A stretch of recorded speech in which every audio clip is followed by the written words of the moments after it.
Dr. Russell just needs to go. She's so unqualified. She was in the medical field, and, like, she definitely knows, like, what other accidents, like, do to your body, like, actual, like, car accidents and stuff, but, like, so, like, but she's just there for dog bites. She likes the dog bites. Like, she's not, like, an expert in them. But, yeah, she had, like, medical, like, experience and stuff. But, like, like, she could definitely tell the difference between, like, you know, car accidents and dog bites, but so could the whole fucking world. But taillights. Taillights. She's not qualified, right? She's not right. Right, Judge Bev, she's not qualified, right? Dr. Russ.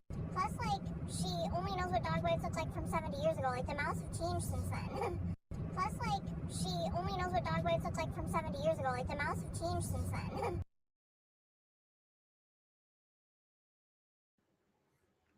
Okay, I think we're live. Hopefully you caught those because they were funny.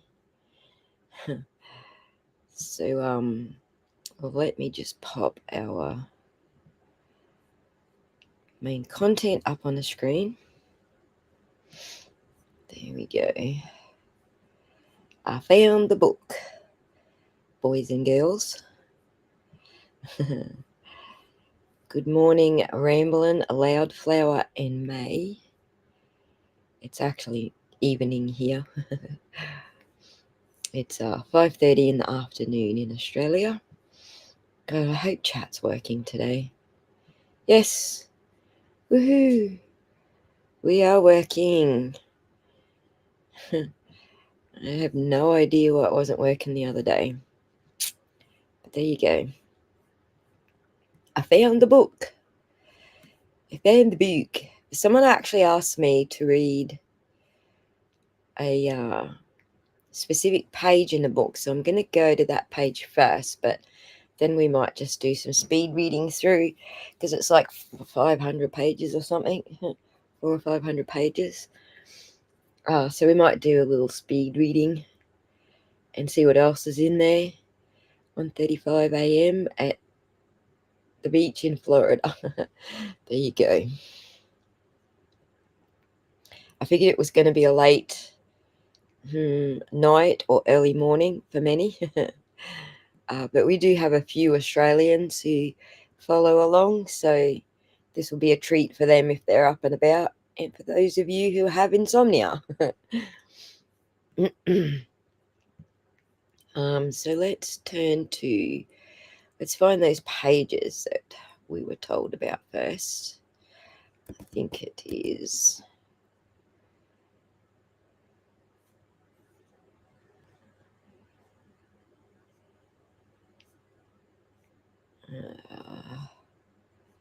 clearly not that one. 207. So let's go to 10 pages. 19, 20, 21. Interesting. We're going to have to go back through this, but in 22.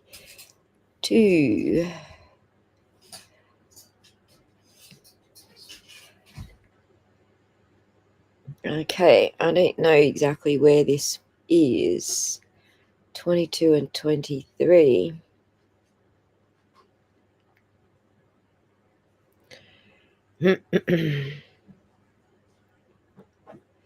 Oh, I see it right there. There it is.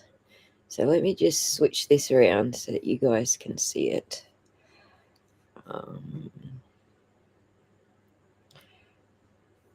It might be better to just take me off the screen altogether.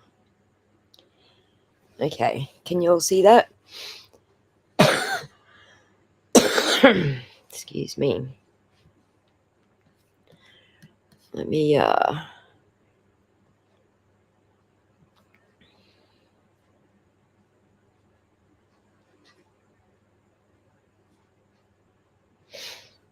let's start here. Scene investigation or locus may be the best or only opportunity to establish the breed of the dog that bit. Examining a body within its scene is similar to taking a medical history. Indeed, the importance of the scene in forensic pathology is analogous to I don't know why I can't say that. Analogous to the importance of the medical history in diagnostic veterinary pathology. The process requires practice and skill, and the information should be critical, helpful, make a contribution, and it should not be wholly misleading. Detailed photographs and body diagrams of the dogs, as well as photographs of collars, scars, and evidence of prior veterinary care, are useful when the identity and owner are unknown.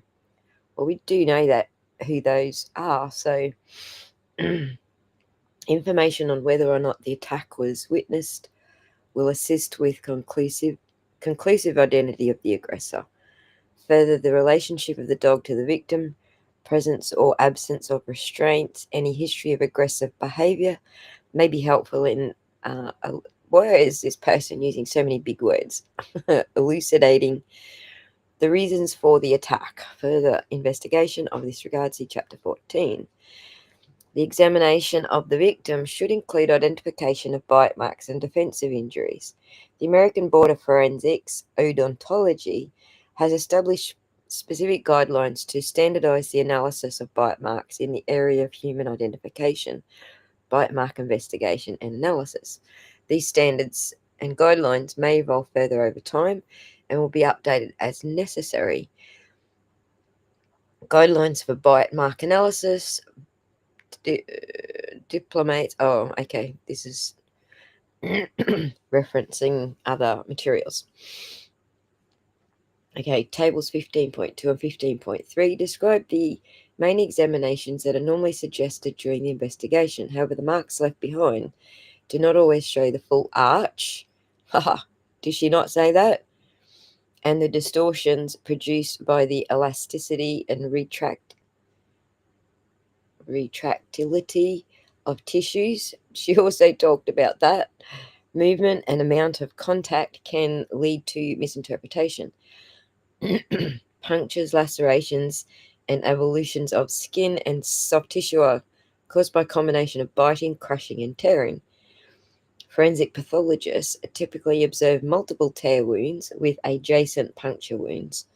So the so-called hole and a tear effect.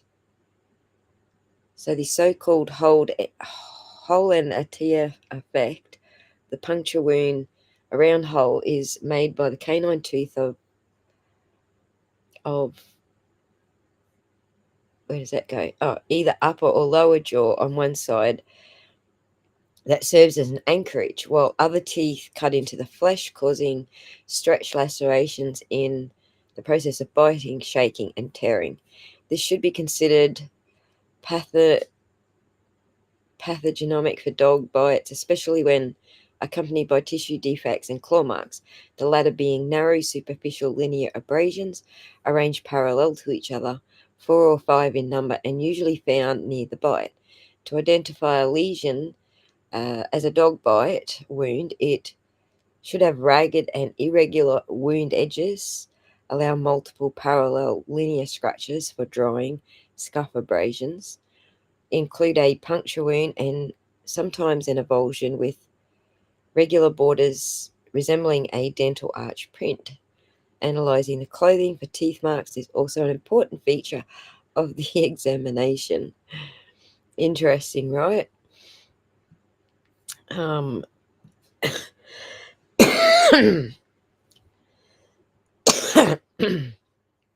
me just come back to, hey, Scotty in the house. Brennan's Dog Bite Bible. That's correct. Yes. We're actually just reading the book, but it does sound like we're talking about Chloe, right? The dog that no longer bites. Hello, Sue. Hello, Prince Lover. Hello, Michael. Yeah, interesting, right?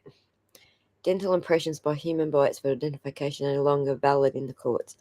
Currently, they are currently they're not valid in the courts, but they are being studied. So the problem with the dental impression study is that there's no study.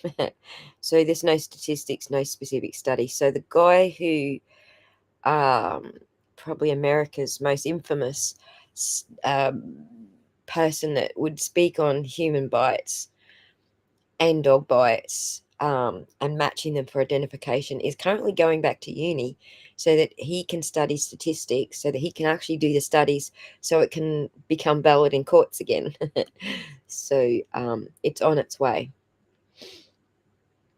Hi Aries girl, thanks for joining us. Yeah, I was interested too. So I heard some people talk about it and thought, heck, let's see if we can find it. And voila, I found it.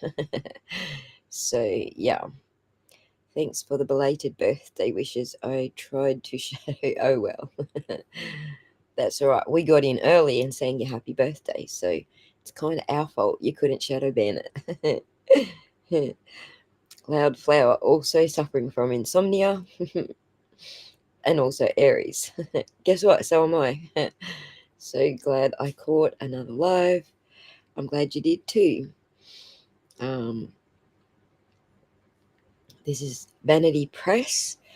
Let's go and have a look. So I read the bit that was sort of important, and we'll come back to it. But let's go back to let's go back to the start and see if it is. It's a book by Daniel Mills and Carrie Westgarth, and I'm pretty sure it's UK. It's actually based in the UK. Blankety blank. 5M Publishing. So there you go. First published in 2017 by 5M Publishing. There you go. And as I said, I was pretty sure it was UK. So the how I got hold of it is actually through the university website. It's a download through the uni. So there you go. I don't know. I'm only as sharp as how much sleep I've had, Scott, and how much other stress I'm going through at the time. So, so yeah, it's an interesting book, really. What I wanted to do was, just out of curiosity, is just see if they actually reference any of Dr. Russell's work. Russell Sage Foundation. Jack Russell is a type of dog. Jack Russell.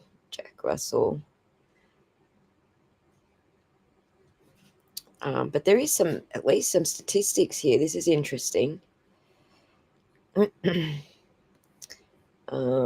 So let's have a look at German Shepherd.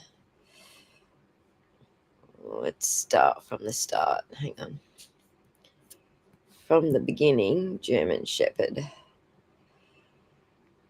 German states dangerous dog legislation, as in Germany, and Germany.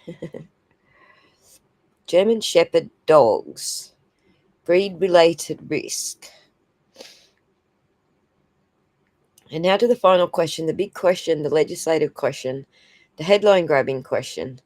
Which breed of dog is most frequently involved in dog bite injuries?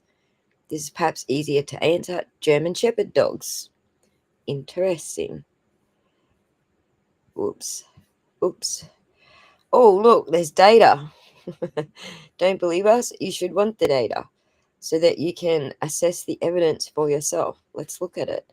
A review of all the papers in which breed of dog is described provides data on almost 1,500 dog bite injuries. Ignoring for the moment the ability of people to recognize different breeds, German Shepherds are responsible for at least a third of these, with the most common breeds Doberman, Jack Russell, Pit Bull, and Chihuahuas. Chow Chow. Isn't that Chihuahua? accounting for just 7% of each. I've been bitten by a chihuahua. For some reason, little dogs don't like me. I've been bitten by a lot. So, back to chat for a second. So, did the authors list their degrees or all of the articles they've ever read about dog bites? No. Do we know how many copies have sold or how acknowledged it is?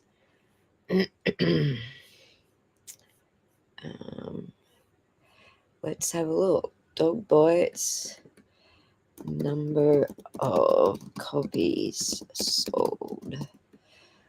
Let's have a look.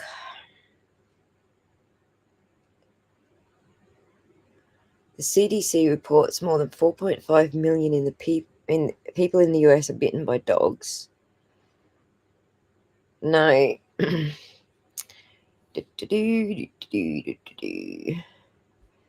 We don't necessarily have a stat on that. It's a popular book, though. It's popular in America, UK, Australia. It's pretty popular the world over, actually. Oh, Chow Chow are big dogs. Thank you, Jody. I didn't know that. I thought we were talking about chihuahuas. Okay. At least someone knows. There you go. I need to look it up now. I need to see what a Chow Chow looks like. So I know what the hell I'm talking about. Chow Chow. Oh, they're so cute. What a cute dog. Let me chuck it up on the screen for you. Let's do a quick screen change just so that people who don't know, as I didn't, what that breed is.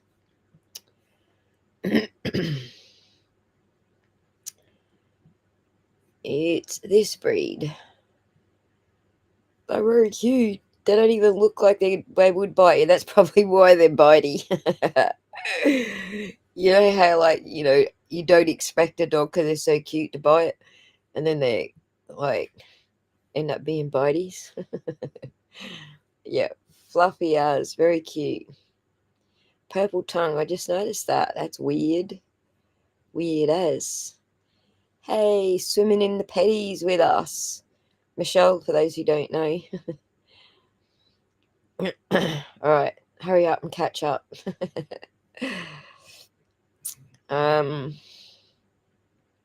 So there you go. They're actually a pretty cute dog.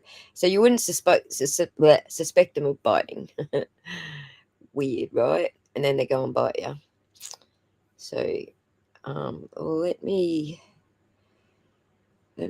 just mod Michelle up for the time being because I don't have a mod right now. Oh, I got Scott and Michelle now, so there we go. That'll help.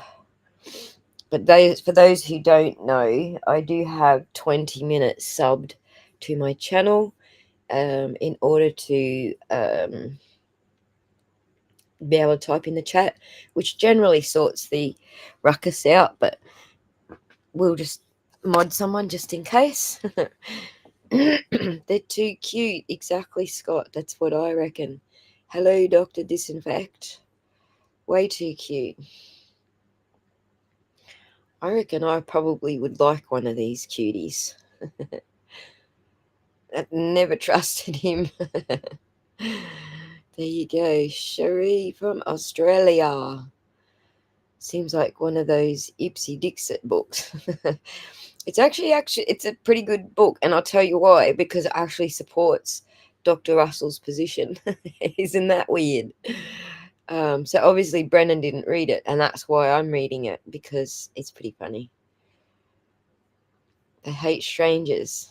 Thanks, Prince Lover. Here you go. I'm learning something about the breed here. I would just like run up and hug this dog. Like, I would be the first one to be bitten. If that's how they are. It'd be just too cute to resist. You're welcome, Michelle. Don't abuse it. I don't need to lecture you. You know exactly. You know the story. Anyway, let's go back to our Let's go back. All right. So next thing I'm going to say is for the audience to tell me what words you would like to search this freaking 500-page book with. What things do you want to know? So we know that Dr. Russell is not cited in it.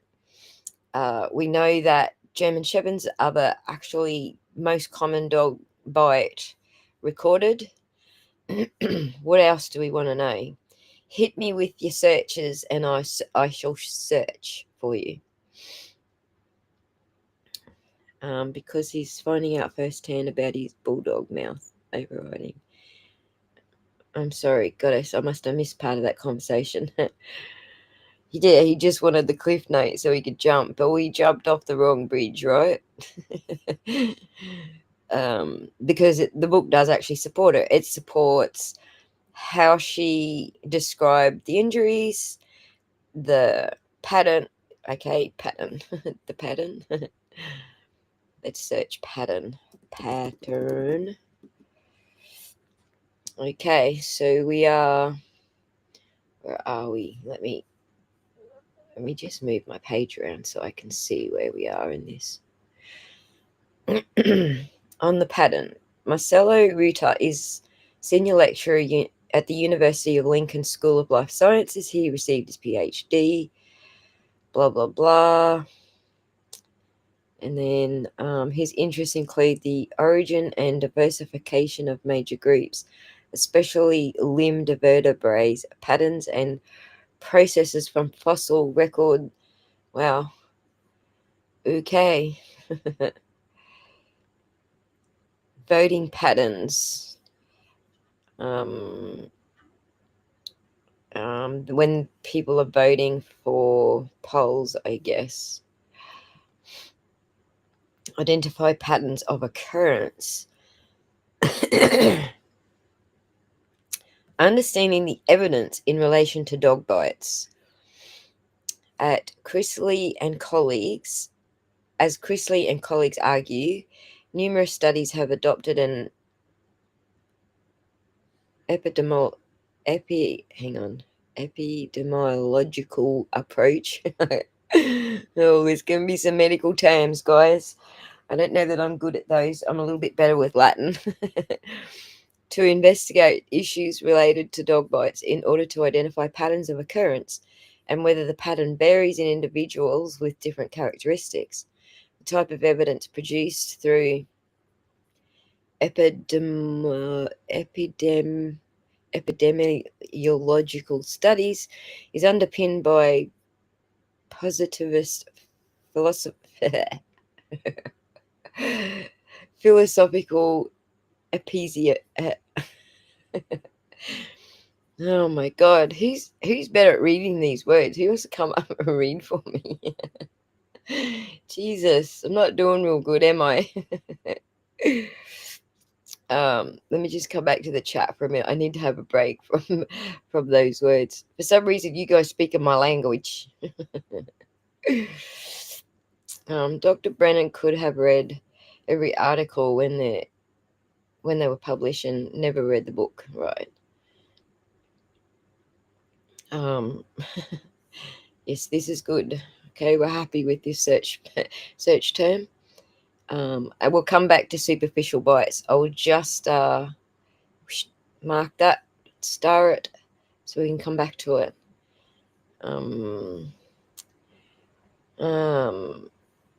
All right. Yeah, where's Ness Kim when you need her? Exactamundo. All these bloody terms. Blah, blah, blah, blah, blah. Okay. So this is based on the principle that there is one concrete truth that exists, and this truth can be measured and observed using quantitative research methods. There you go. Getting a more complete picture in the public health, there has been a historical privilege of epidemiological studies over that's how I'm saying it, okay, guys, over other types of research paradigms, but other researchers have critiqued this approach and argued that this approach does not always reveal the full picture. researchers can adopt a different approach to gathering and understanding evidence. These more qualitative approaches have been influenced by social constructivism and instead argue that there is not one truth but multiple truths. Human beings actively construct, and interpret knowledge as a result of the historical, social, political processes and interactions they experience. These constructions are made in relation to our own biographies and through shared understandings and modified in light of new experiences. For that reason, there cannot be one universal truth. Interesting. Okay. Hence, the aim of the I actually nailed it a minute ago and now I can't say it again, is to identify patterns of occurrence of an outcome, whether the pattern is changing over time or geographically, and whether the pattern varies between individuals with different characteristics. For example, is more or less common in older than young animals. Medical history. It is well recognized that ill health can affect behavior. Yeah, ill dogs can make a cranky dog. That is absolutely bullshit. An animal bite can be defined as any break in the skin causing an animal's teeth, regardless of the intention, and three patterns have been observed. Non-fatal dog bite wound that can be light, severe, or life-threatening due to prolonged bleeding. Dog bites that directly or indirectly through infection and sepsis lead to the victim's death, and post-mortem lacerations, which is I think that's what Dr. Russell called it, right? A post-mortem laceration.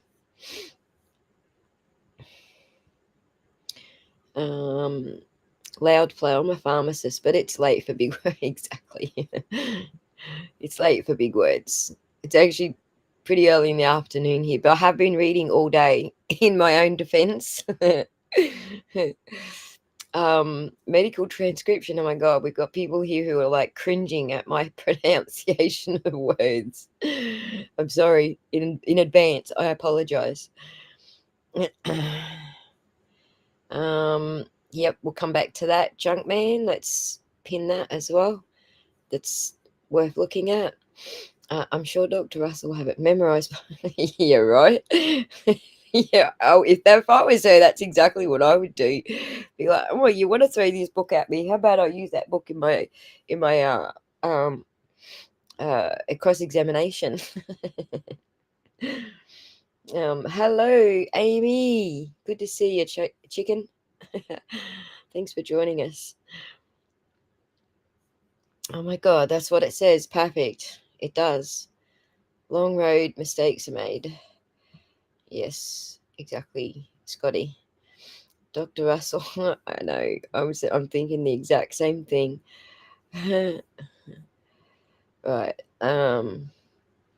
Hello, Tish. I'm just trying to find who I haven't said hello to yet. Timely manner. Thank you for arriving in a timely manner. A huge word for me to search. Thank you. Challenge me. So what I have been reading today, I have been researching the crappers of a topic I know nothing about, which is excavators. Should I buy a diesel or a petrol? How long does diesel last? Like lots of reading. So I can pronounce all those words now. Yeah, I really don't think he's ready for this case either. I'm not sure what he thinks about not watching the first trial. I would have made it, a number one priority to what at least, double speed major testimony through the previous trial. He's got two people who were at the previous trial who will tell him which is the major testimony. So, oh my God, it's a 400-page book, but you could be right because I can zip through probably 461 pages. I could probably zip through this in a couple of nights. So you're probably right. She probably has read it already. Right, but the disciplines that are applicable to actually Dr. Russell, I'll bet, well, so far they're actually supporting Dr. Russell, what we've read so far, but we'll get to reading more. We're gonna look at things that we can look up. So let's keep going with the patterns. So yeah, post-mortem patterns is very much what Dr. Russell was testifying to. The classical dog bite presents itself as either a 4-point puncture wound from canines or as tearing of the tissue in more severe attacks. To identify a lesion as a dog bite wound, it should have ragged and irregular wound edges. This is something that she pointed out with um, not just John's wounds, but also the wound from the person who had been bitten later, where it started healing. So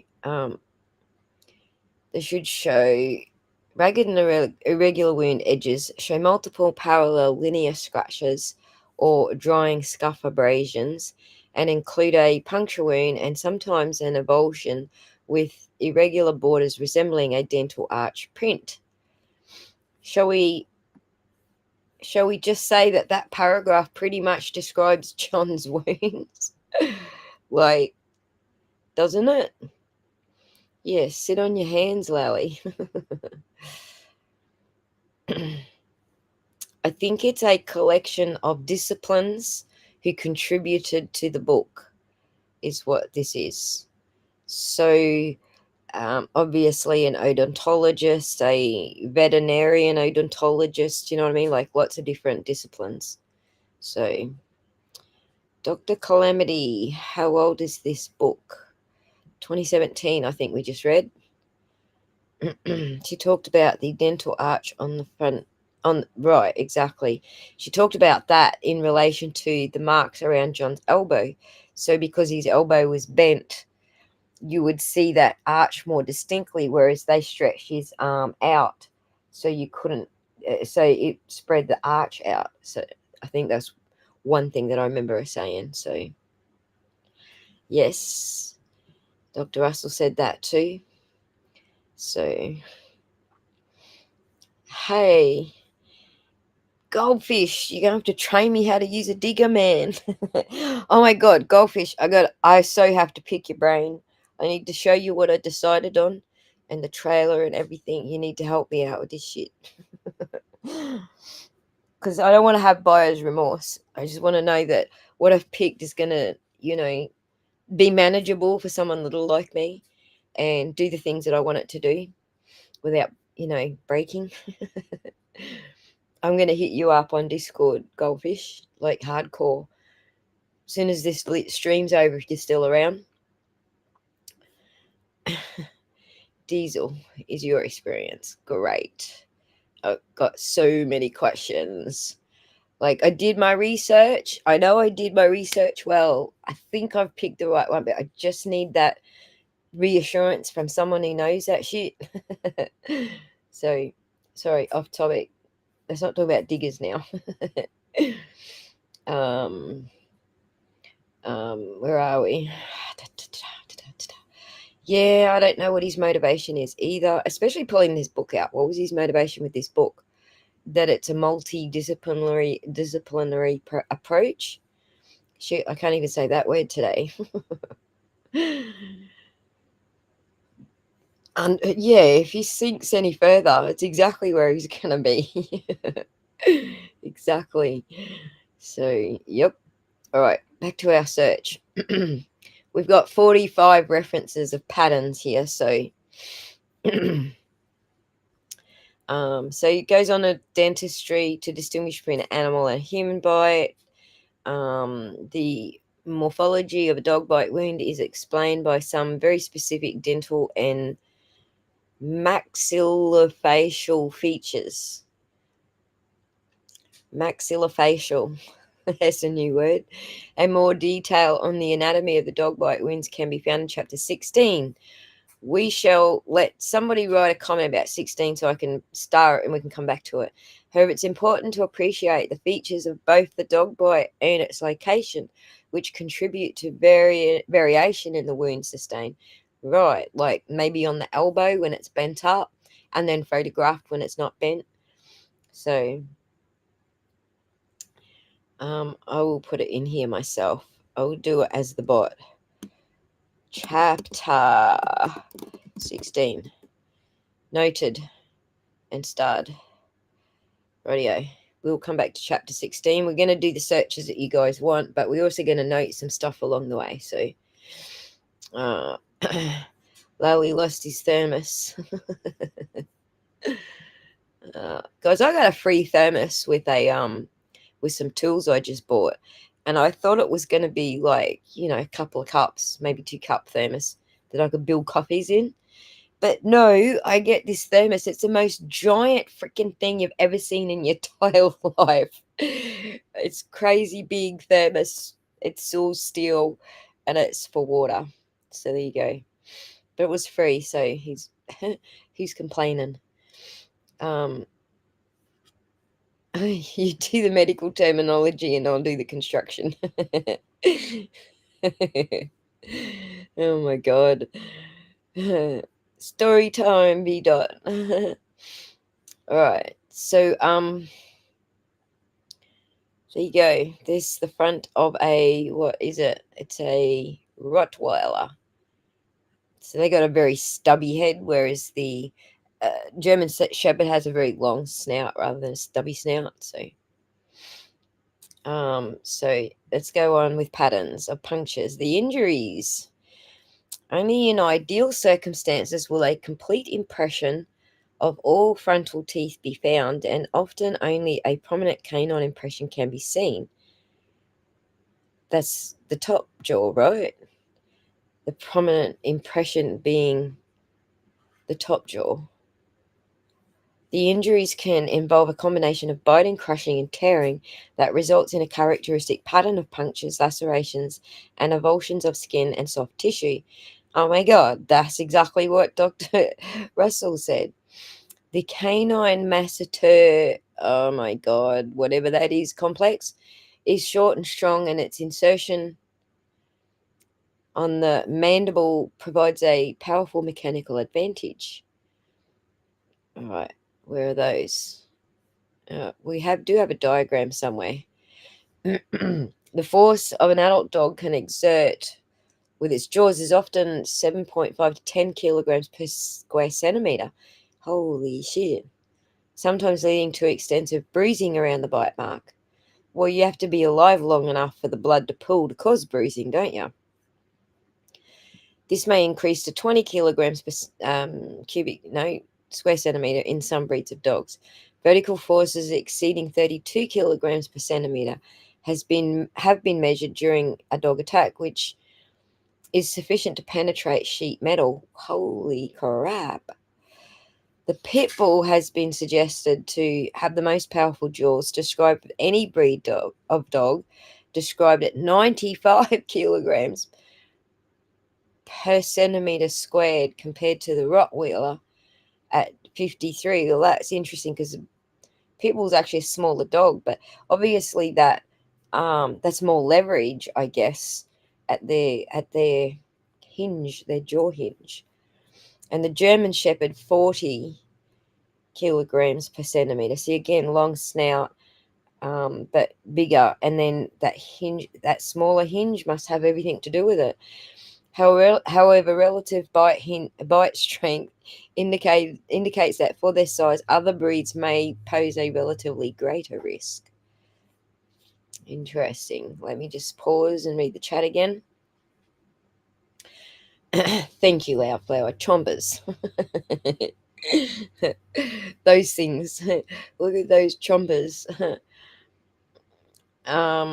Yes, thanks. Thank you, Pet Goldfish.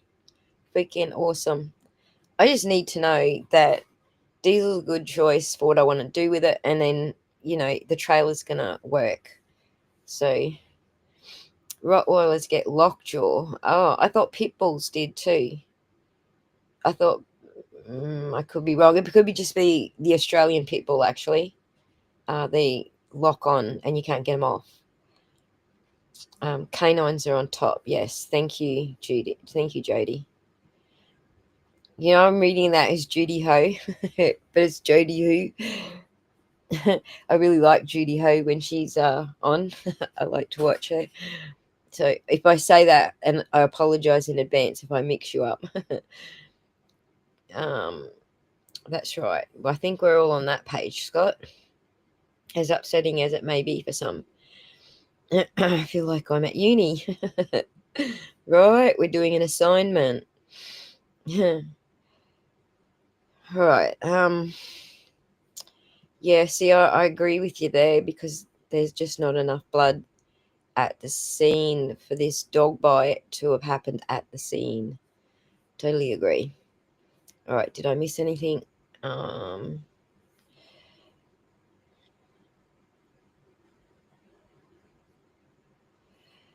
I forget which one it was. O'Keefe's shirt and pants with bloodstains. Try one of the first. Hang on. Let me look it up for you. I think it was one of the earliest untold stories. If you type into the search bar above my videos, untold stories, it'll be one of those, Kathleen.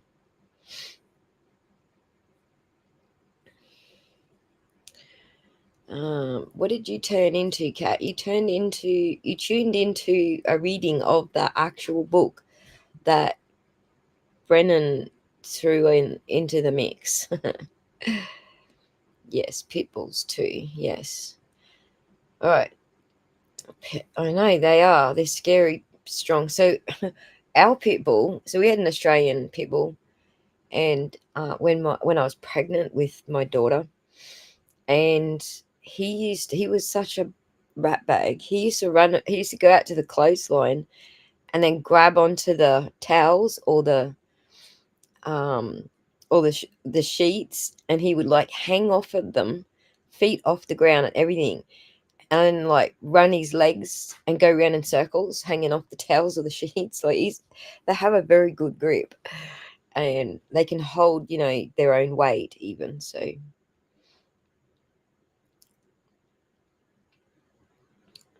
yeah. So moving on, we've still got a ton of patterns to get through yet. um, all right, we're in the fatal. Oh my god. Oh my god. Guys, trigger warning. Oh my god. I do want to read that page, but oh my god. Just give me a second. I wasn't expecting that. It's very hard to look at stuff like that. I'm going to need more coffee for this. Jesus. Do you think AJ and Eddie will try to get the notes from Phelps, since a source he interviewed said the men were in the basement and the women were in the kitchen? I don't know. Could be worth a try, I guess.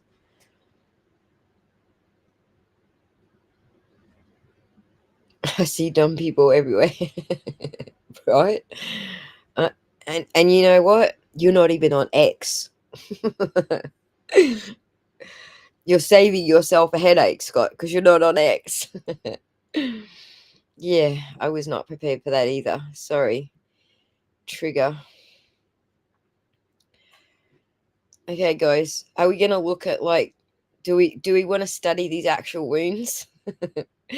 Like, it's intense. I don't want to put it on the screen if there's anybody who's squeamish out there who doesn't want to see it. I can go back over this live stream a bit later and I can like blur it out. Watch operations on YouTube. What? Really? You know what I used to like on a cable TV here in Australia? I don't have it, but my dad did. I used to like stay up late on his couch and watch uh autopsies, I think it was called. I think that's the show, just autopsies. So, yeah. Nope, you want to see dried piggy is a common chew for large dogs. Yeah, absolutely. Especially if you've got a biter. They're obviously a chewer too, so. Alright, we're going to see, everybody, warnings. We are going to see patterns. Gross patterns. Forensic pathologists have noted multiple torn wounds with adjacent puncture wounds in many dog bites. The so-called a hole and a tear combination, or a hole and a tear. Oh, duh. I get it now. The puncture wound, a round hole, is made in a canine tooth and serves as an anchorage, while the other teeth cut into the flesh, causing stretch lacerations in the process of biting, shaking, tearing. This should be considered a pathognomic for dogs. This should be considered pathognomic for dogs, especially when accompanied by tissue defects and claw marks, the latter being narrow superficial linear abrasions arranged parallel to each other. Oh my god.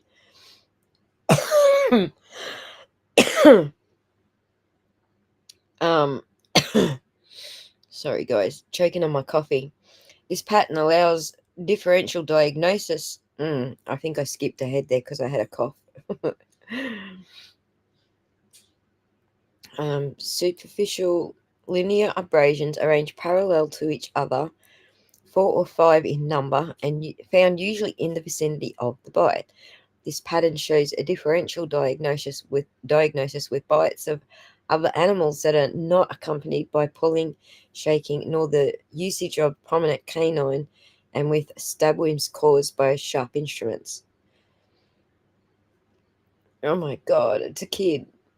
Oh, that's even harder. That's a 6-year-old girl. I'm sorry, but I can't look at it for too long. It's very disturbing. Look away, or yes, thank you. It's difficult, especially because it's a kid too. So I so have to blow that out. I'm sorry, guys.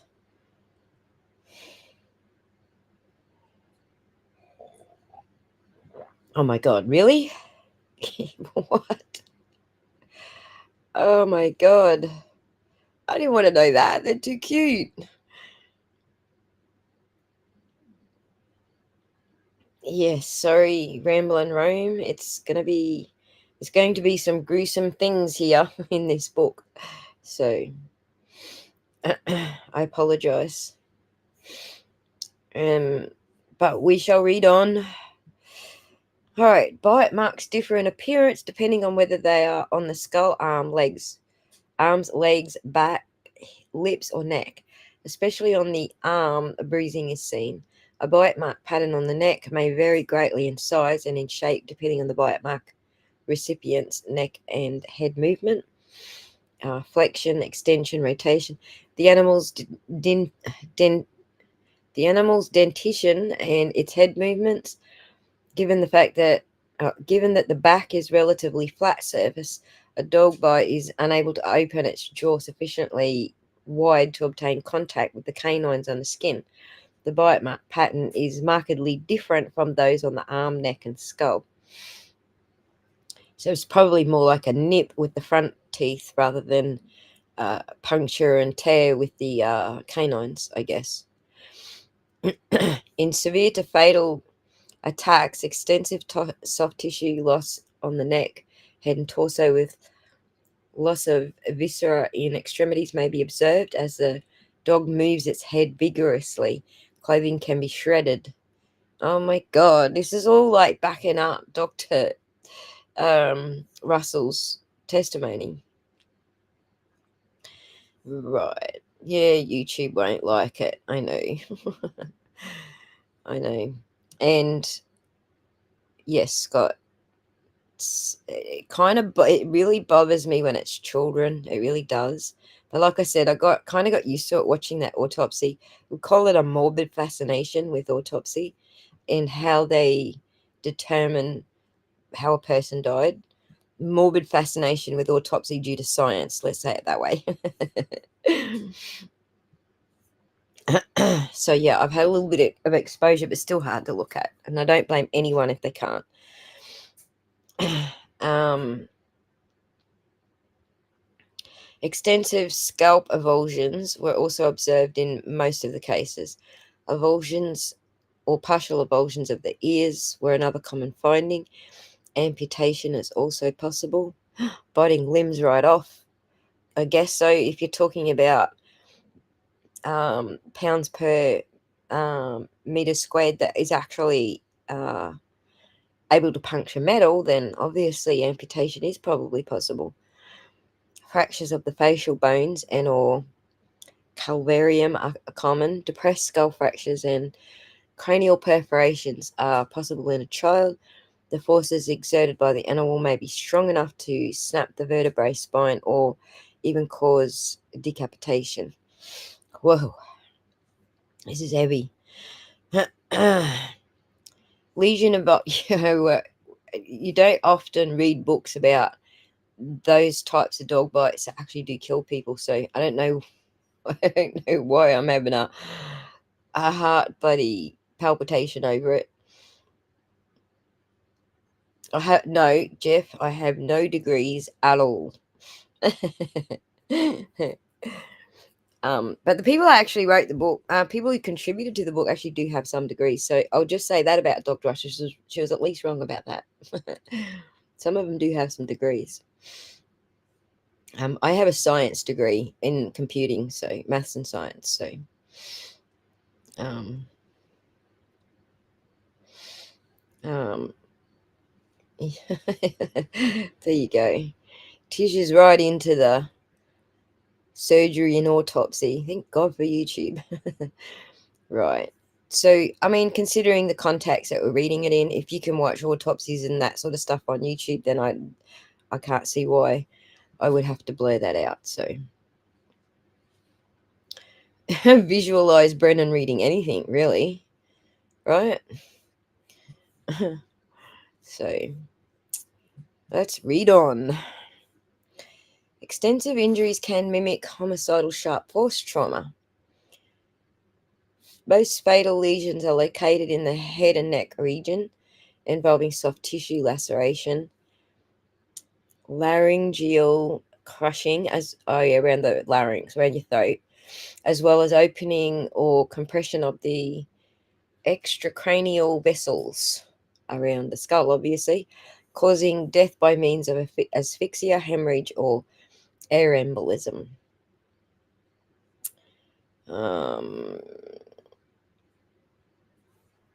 Culkin's report 8 cases of life-threatening injuries, including a depressed skull fracture, subdural hematoma, pneumothorax, intima tear of the axillary artery, internal carotid artery, injury with the middle cerebral artery infarction,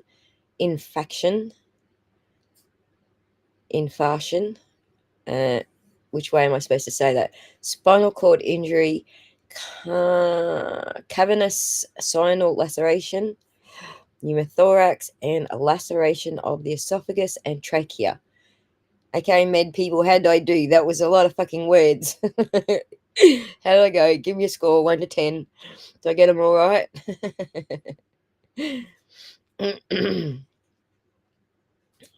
Hi from Denmark, Tim. Medical girls, tell me, how did I go? Where are the bottom teeth? Actual people next. I know exactly, B dot. The bottom teeth. Well, that's not the canines. The canines are on the top, aren't they? So, how am I doing? The only visualization of Brennan I have is when he's standing like a teenager, not getting his way, when Dr. Russell didn't answer the way he wanted. Right. How did I go, Scotty? Did I read those words right?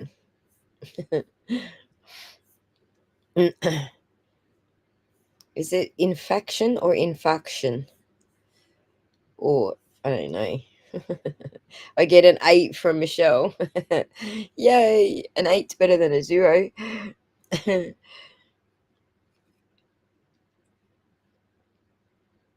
A day without injury is a good day indeed.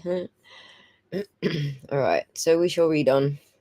Nobody's interested in whether I read them right or not. So septic shock has also been reported by possible causes of death. Infections of dog bites are especially dangerous in those who are innately or therapeutically immunosuppressed or have undergone splenectomy. Splenectomy. Oh my god. I got most of it right. So it is FARC. So it is infarction. Thank you. All right. So I said it right the first time. And an infaction is not even a word. Infarction. Do you roll your R's when you say that, Brit? Yeah, it's a blockage. Thank you. Because I've heard of the heart infarction, so I knew that it was to do with a blockage in the blood, right? Or the veins. Spleen removal. Yes, that's the that's the word I just said. Oh my god, what's the word again? Splendectomy. Hang on, what was the word again? I think I actually scrolled past it. It's off the screen already.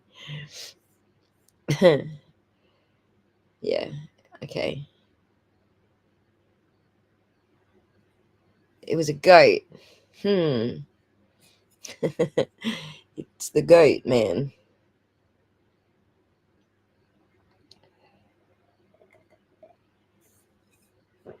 All right, so I think we just learnt some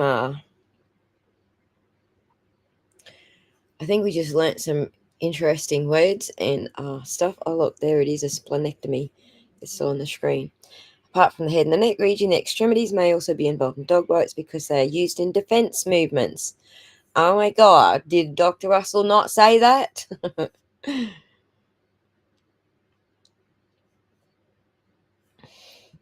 They pass out in the cold. Goats pass out and bed in the cold. Oh, I get what you're saying. Isn't there just a type of goat that just passes out like when it's surprised? Those are pretty funny. Have you guys seen that? Let's take a break. Let's take a break from all of this goriness. I'll show you.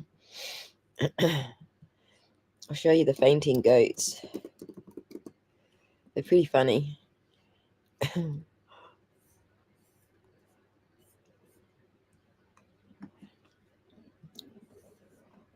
I'll show you what. Damn ads. Give it a second. Wait for all the ads to pass. All right. Let's take a break from the gore and watch the fainting goats for a minute. Yeah, it's a real thing, Heather. I didn't think it was a real thing. I literally had to go look at hundreds of videos to go, oh my god, it's actually a real thing. But yeah, it's a real thing. So there you go. Surprise!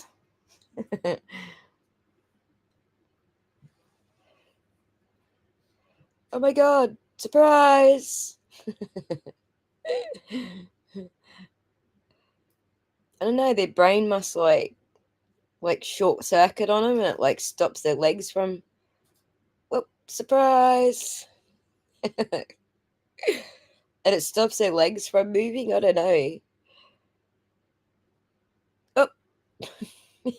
Oh, leg up. Oh my god.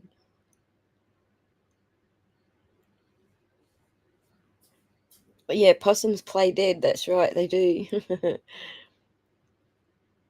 Boo. Oh, oh, only half a leg there. Oh, no. Done. Cooked.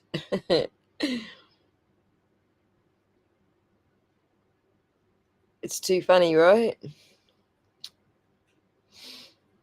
They are underrated, but they're pretty funny when they're passing out, V dot. Come on. Where's your sense of humor?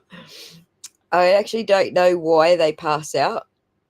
I think it's because they have like, you know, an aneurysm or something between their they're so stiff between their brain and their legs. I guess we could look up why they do it, but you know, I'm guessing, you know, what if it's like because we interbreed animals so much? It could be just like this interbreeding thing. Did you see that one? Even his balls like went stiff.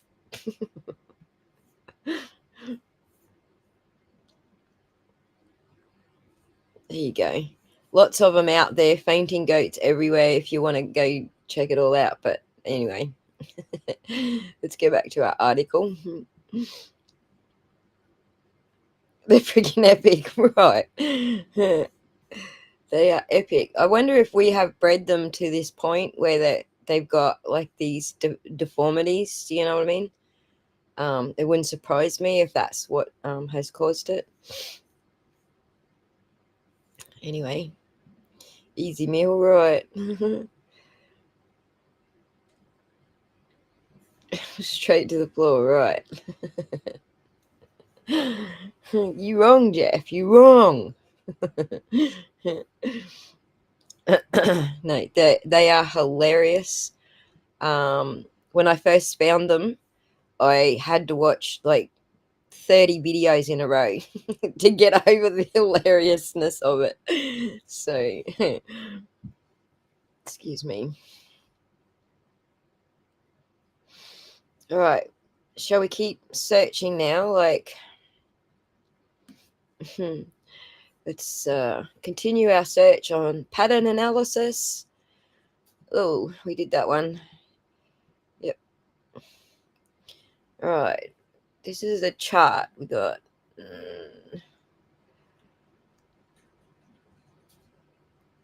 Okay. Just a chart of different injuries.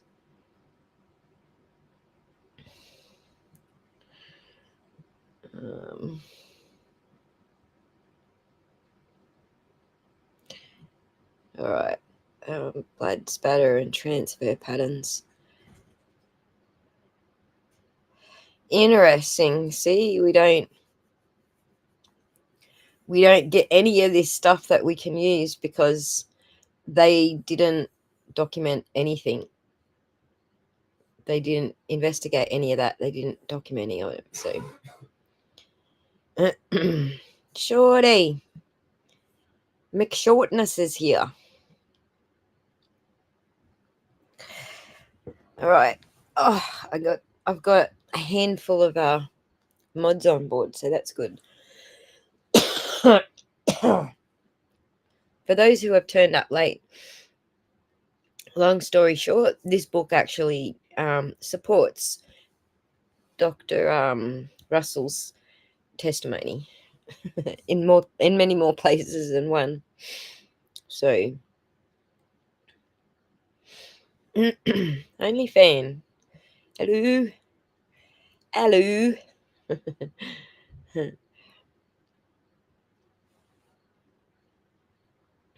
um, I watched this guy on YouTube who reacts to body cam videos, and always there's inevitable a screaming goat moment when the arrested person just yells and screams, and it's damn, yeah, it's funny. It's funny. I watch those too. They're always like so calm till the cuffs go on, and then all of a sudden it's the screaming goat, right?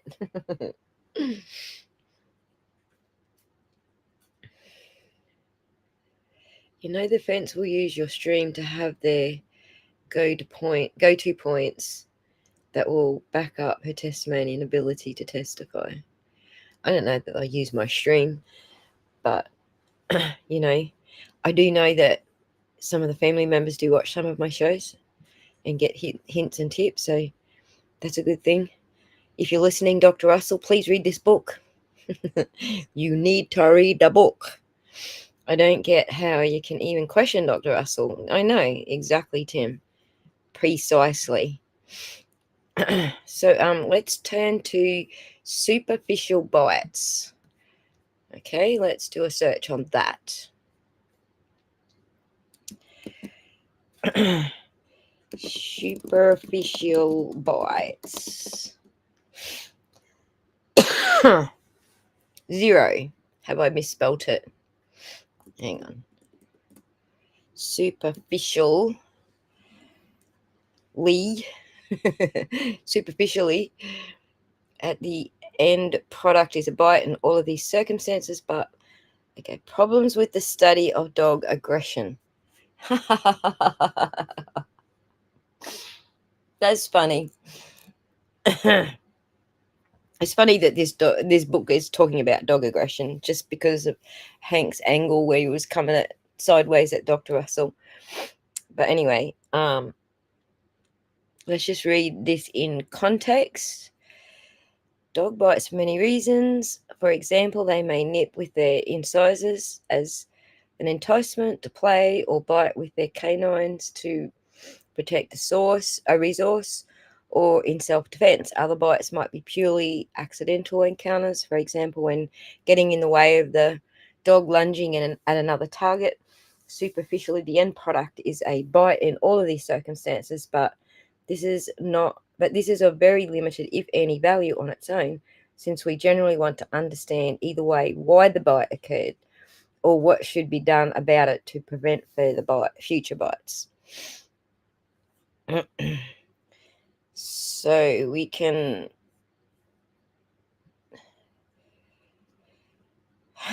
talking more about the fundamental principles. The shared features of aggression are superficial and related to subjective characteristics within the reporter, not basic biology. Thus, it is not surprising that there is no consensus. The boundary between aggression and non-aggression is essentially arbitrary, even if we define it using objective terms. This is why it is essential that the definition used to identify aggression in any study is provided and not assumed, which is very interesting because it kind of goes against anything Brennan's really trying to say, essentially. As far as so this study on the aggression of the dog is not a science, but what we do have is a record of the dog being aggressive. So that is not necessarily a science, it's just a record of the dog being aggressive. So it's interesting indeed.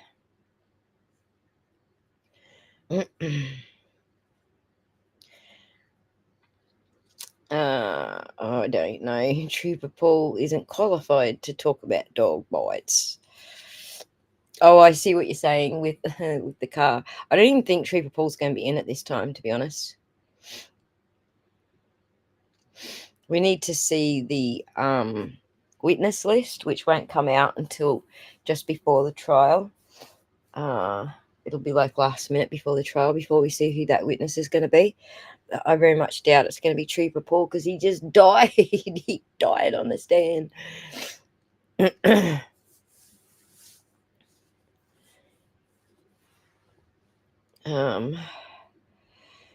Where are we?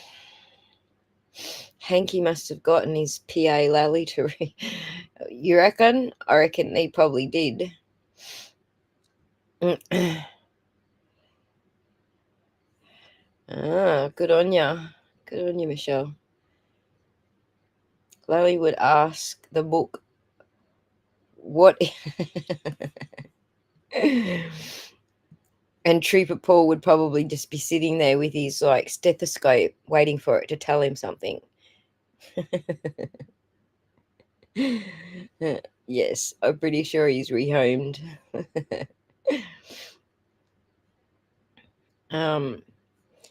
This is very true, Scotty. Very true. She's a very strong person and she's very communicative. There is nothing she won't communicate about.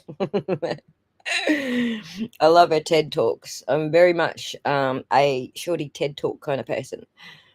All right, so Looking for superficial. Back to the reading again. Shared features of aggression are superficial and related to subjective characteristics. Okay, we read that. For this reason, I prefer to use the term aggressive behavior to aggression. The use of adjectives form the adjectival form of the term to qualify the noun. Behavior emphasis that is the noun behavior emphasis that is form or style behavior. Yeah, I'm done with that. I'd rather read medical terms wrongly. Let us imagine what might happen if someone gets bitten by a dog. The bite might be painful but not penetrate the skin, or it may cause superficial injury that is treated by washing and the application of antiseptic. What fraction, portion, or percentage of bites is in this category? We can only guess because people don't report them exactly. The most common type of injury was superficial but penetrated the skin. These accounted for almost 2/3 of injuries, and it's interesting because almost 2/3 of all the bite injuries are German Shepherds.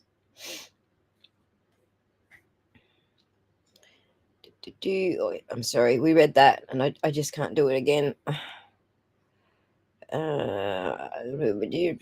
27 dogs. Holy bloody henna. It might have been a pack attack, that one. All right. Partially curved, superficial notch marks. I think we are back to the question of warning and provocation. So we're still at dog behavior. Growling, snarling, barking, these are all audible signals whose true richness of content may not be fully appreciated. Superficially, someone may not distinguish a bark saying, "You are bothering me," from "You are threatening me" or "You are frightening me." And may even perceive it erroneously as a direct challenge to be responded to with greater human force, when non-escalation and withdrawal would be the sensible option. This is true. I have a dog. When he sees a snake, he barks, but you can tell his bark is, "I am scared of this snake." Or when he does the perimeter every night at 8 o'clock, he does the perimeter of the property and barks his noggin off. That's 8. I'm here. I'm protecting. Don't come anywhere near this spot. So, yeah, they do have lots of different barks.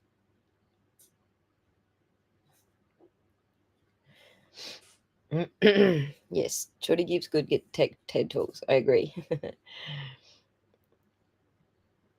Okay, so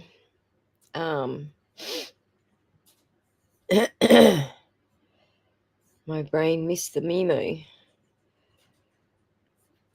Not sure what you're talking about. We're off topic, guys. I'd like to know if female dogs are just as likely to bite as male dogs. Interesting. Wonder what the stats say about that. Let me ask the AI. Are female dogs more or less likely to bite? I would say if they've got puppies or something, they might be. Hey,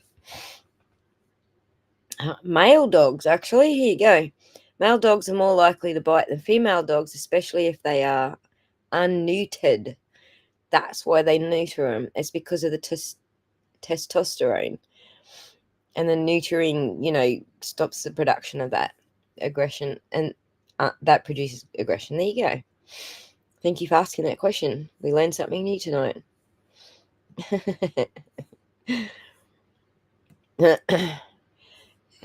Michelle says, I've been bitten by a German Shepherd, front of leg punctured only, nothing at the back of the calf. Yeah, we're seeing pretty much that all the way around, and this book actually explains it. There are no bite marks at the bottom. So, as V. Dot pointed out before, everyone on X saying, "Oh, what about the bottom teeth?" Shows you how much they know, because this book that Frank that their Frankie Meister put up there actually says why. So there you go. And I think it's actually the same on Timely Manners Point. It's actually, I think, the same with cats. So male cats are generally more aggressive. So, you got a little kitten. It's a little female kitten. They like to play. They like to grab you. They like to grab and hold and sink their teeth in. But I found male cats actually do that a lot more, and they're a lot more aggressive about it in their playtime. So it's interesting.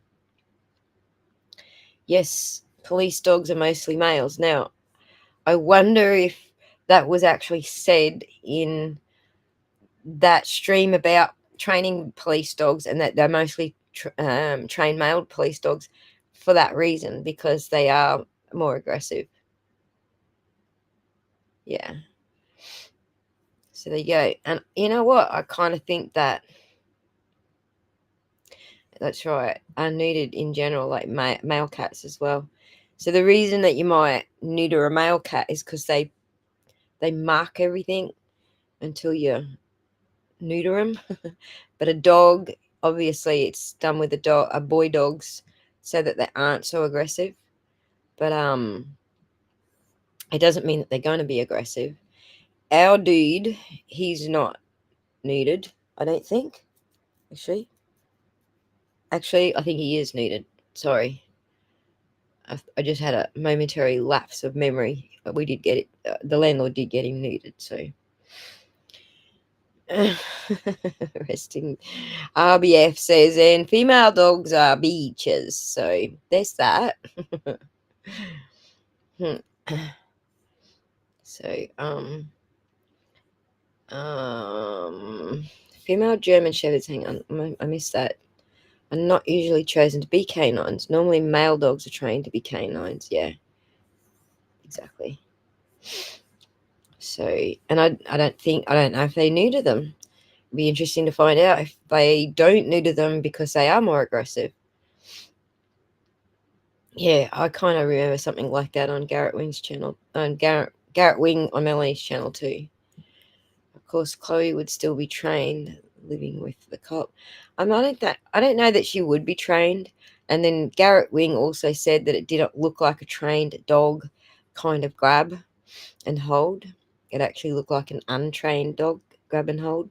So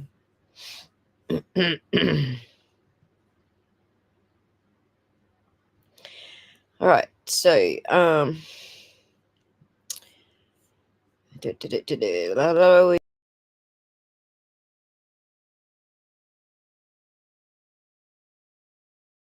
animal bite victim evidence. So, what I did want to do? Examine the blood. Hang on, where's the other table? 15.2 and 3. Examine the animal for blood and visible transfer of evidence from the victim. Gather the victim's DNA from the animal's claws. See, this all could have been done. Immediately take the animal to a vet. Strain the contents of their vomit. To induce vomit, and then strain the contents. I gotcha.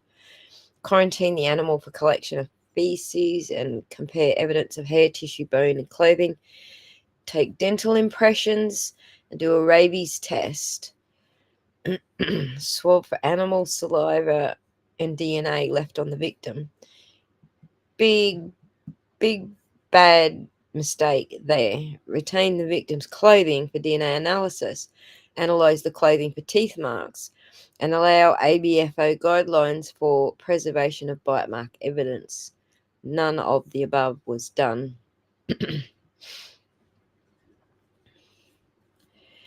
So,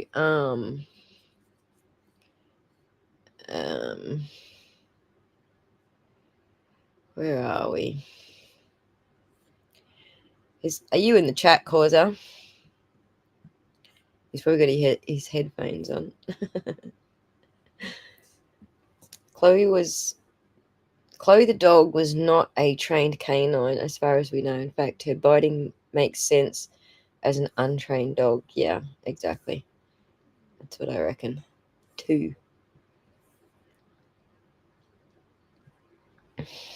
Okay. Yeah, we don't think she was a police dog, as far as we know.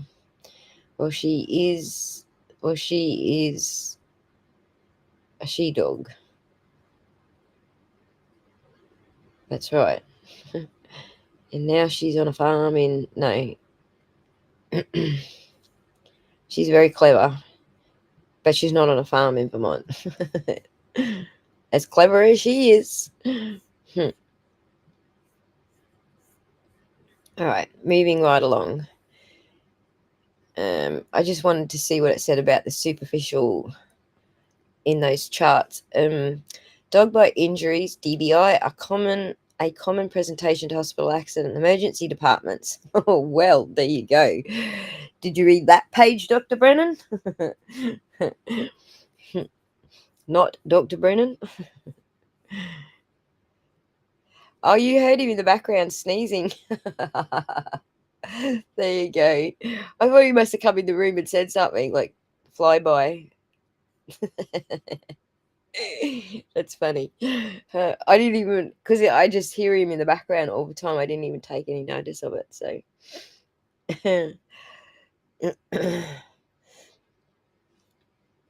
that's funny as. Anyway, moving on.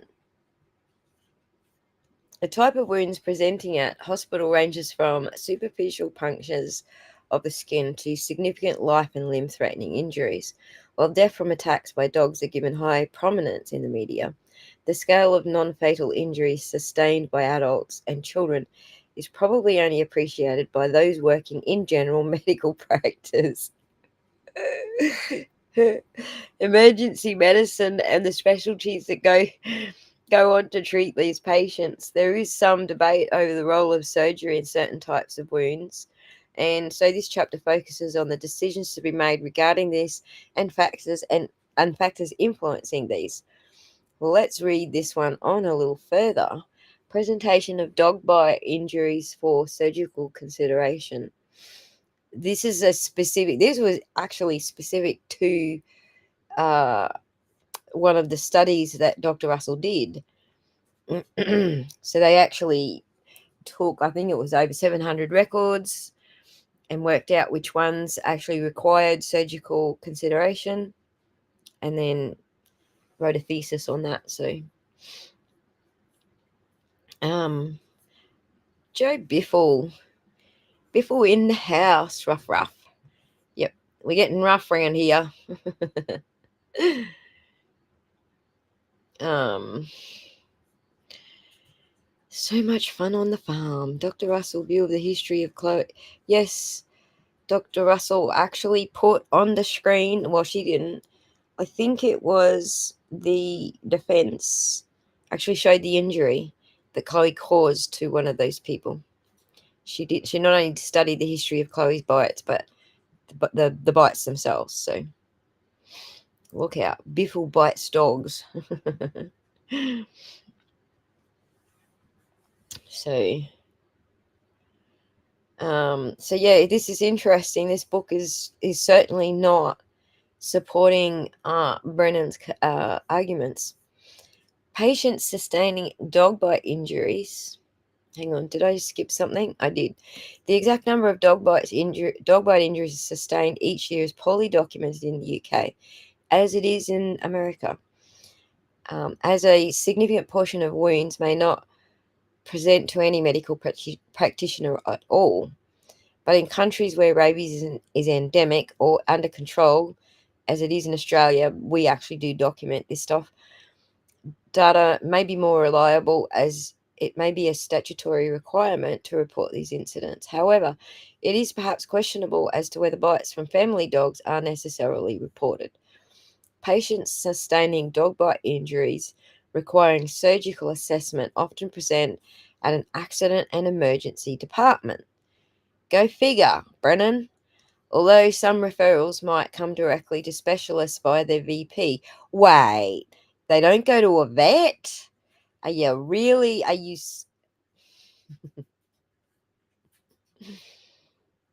Let me come back to the chat for a minute. Scrappy chat and still classy. Thank you, Kat. Oh my God, Biffle, I'm procrastinating hard right now. Um, um, la- Thank you. Hey, thanks for coming, Karina. On the Boston News, a lady was attacked by a coyote in her driveway, and the injuries look like, oh, there you go. Hope it was recent. I hope this is all like very recent before, and everyone in Boston's going, oh my God.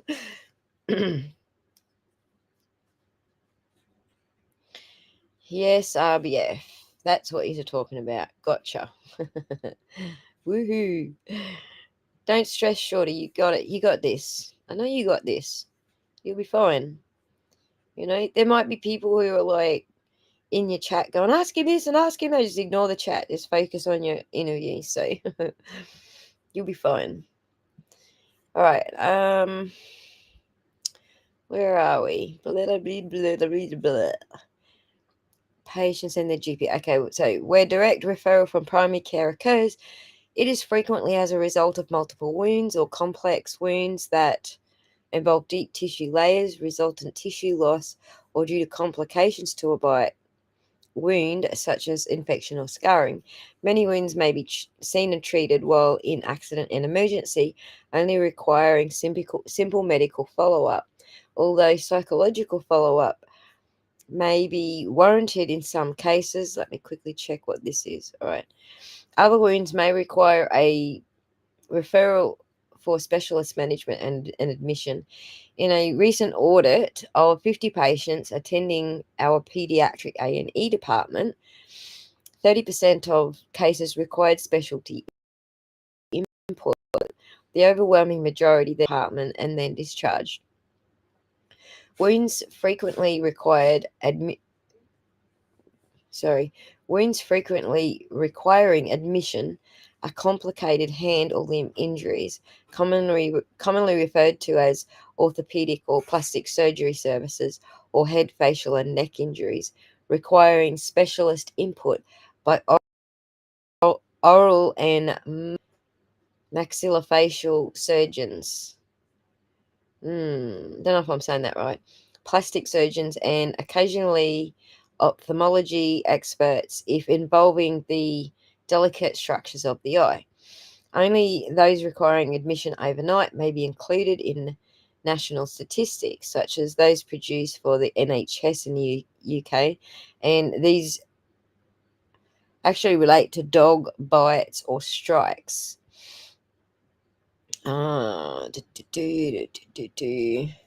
This is a superficial bite wound to the right calf that did not require. So we don't have any canine puncture. There's just the front. It was just a nip. Get away from me, nip.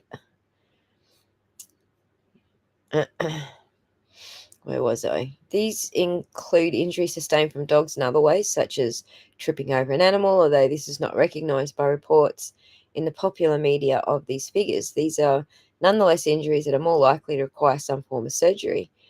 Dog bite wounds at the minor end of the scale may range from simple abrasions and may involve penetration of the superficial skin layer, puncture of the skin and exposure of subcutaneous tissues. I feel like I know how to say that and I'm saying it wrong.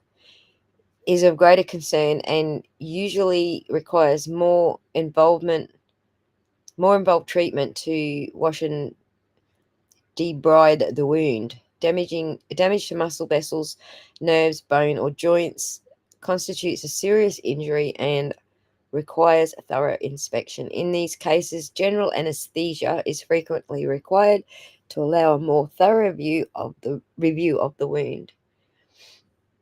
Look at these tears. They look familiar, don't they? Tommy is in the house. Hey, Tommy. Thanks for dropping by. I'm taking it. It's early morning there, like super early morning. I know you're a super early riser. But it's 7 p.m. here in Australia. I was bitten on the butt by a chihuahua. Me too. Me too. I don't know what it is with chihuahuas, but they don't like me for some reason. They're so little and they're so cute, and you're like, oh, lovey, lovey, lovey. It's rah. Next minute, you're missing a freaking finger.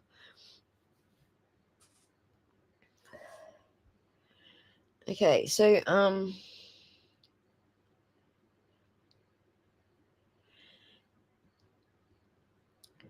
where we be? We be all right. Nothing in the chat that I need to attend to. Let's continue. This is a patient. Patient A injured by her pet dog while arguing with a partner. On closer inspection, 2 small puncture wounds were present with 2 superficial skin lacerations. So there's the puncture. I think puncture and then lacerations.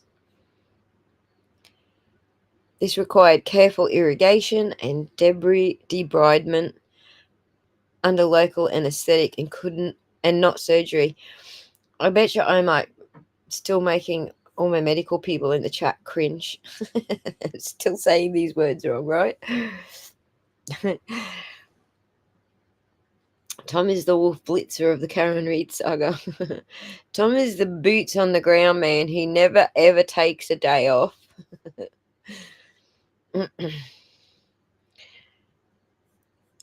And he's even often to take someone else's place so they can have a day off. Always boots on the ground, Tommy. Jadsia, hello. Thanks for joining us. Damn it, I gave it away. Oh, excuse me, yawning. I've had chihuahuas and trained them to be not to be yap yap, and they loved everyone. Oh my god, I don't know a single chihuahua that wasn't a yap yap. So my grandmother on my mum's side, she used to have Alsatians, and then my aunt, who used to sometimes visit her house, had a chihuahua, and that thing was vicious, man. Crazy vicious. So I'm getting most of them right. Thank you, Loudflower. Ugh. Some of them are hard to wrap your mouth around. Some of them I heard before, like I heard other people saying them. So, but then you see the way they're written, and they're kind of spelt different to the way they're actually said. So, you actually were serious. I thought you were just playing around. So I was installing a window, sitting on the sill, and he rushed in and bit my butt. His name was Carl. Dougal. Let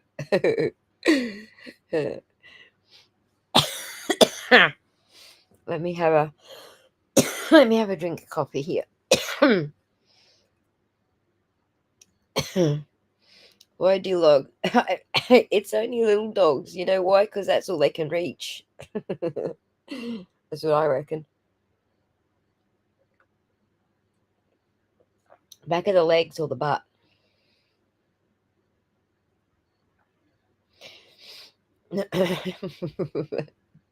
You got to actually have your butt sticking out so they bite that first. I know it is, isn't it, Shorty? Sometimes you think he's just joking, and then he surprises you. Exactly. All right. So surgical assessment of the dog bite patient and wounds. Assessment of the patient.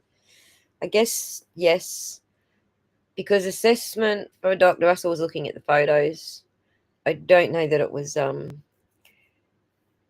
anything but looking at the photos. So a clear and structured approach should be followed when dealing with DBI patients, but in a recent retrospective study of dog bite injuries, the history regarding the incident, together with detailed wound assessment, was considered inadequate in approximately 70% of cases.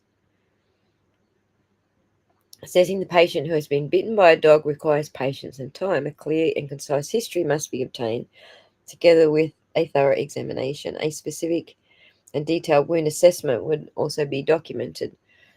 Treatment will then be commenced depending on the clinical findings. All major injuries resulting from dog bite should be treated in accordance with the US College of Surgeons Advanced Trauma Life Support Guidelines. Did she mention that one? I actually cannot remember, but she was a member of freaking everything. Did Dr. Russell mention that one? Anybody?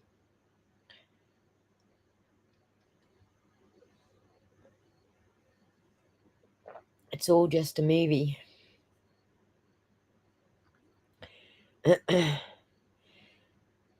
Anyone remember Dr. Russell saying that this is one of hers? One of her experiences, memberships, or whatever? I feel like she might have mentioned it. And if she didn't, she bloody well should. Go and sign up, Dr. Russell. A primary survey should commence with control of the airway and cervical spine being protected. This is especially important in the cases of young children who may... Oh, okay. We got another one coming up, guys. Gash warning.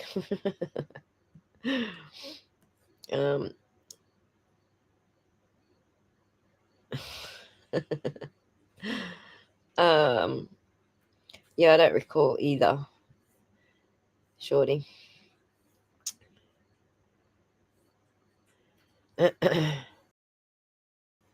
Ask it differently, Aussie. Used to be in Cunny Pants tonight. One of her peer reviews? I don't know. I don't know. I feel like, it's in her wheelhouse and she should be. Okay, so everybody, there's like a gory picture coming up. So if you don't like gory pictures, please look away now. Oh, and it's... oh my God. Ugh, hard to look at.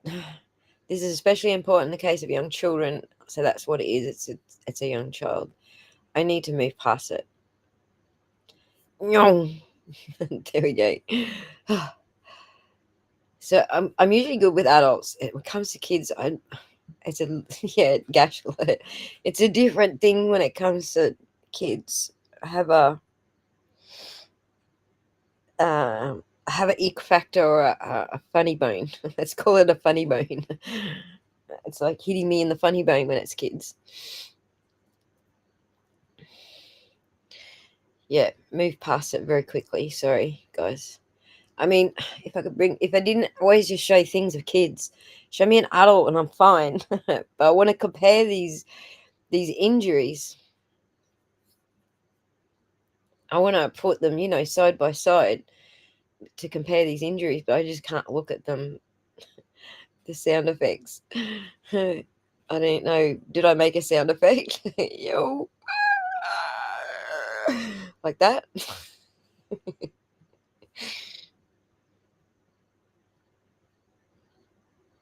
You're fine with photos.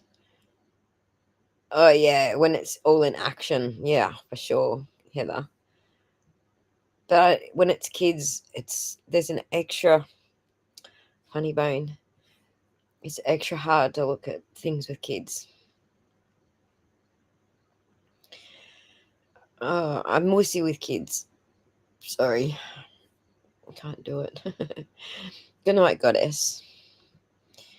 We'll be here for ages yet, so there's plenty to watch on the replay. Plus, I'll be clipping and uploading some of it.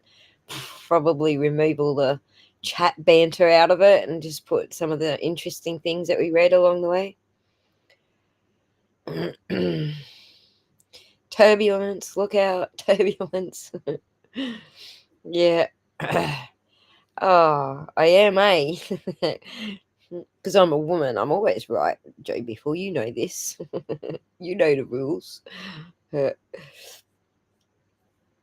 Okay. So, we are still looking through mountains of superficialness being mentioned.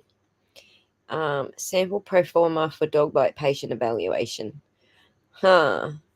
Is that not what Dr. Russell is actually experienced in? There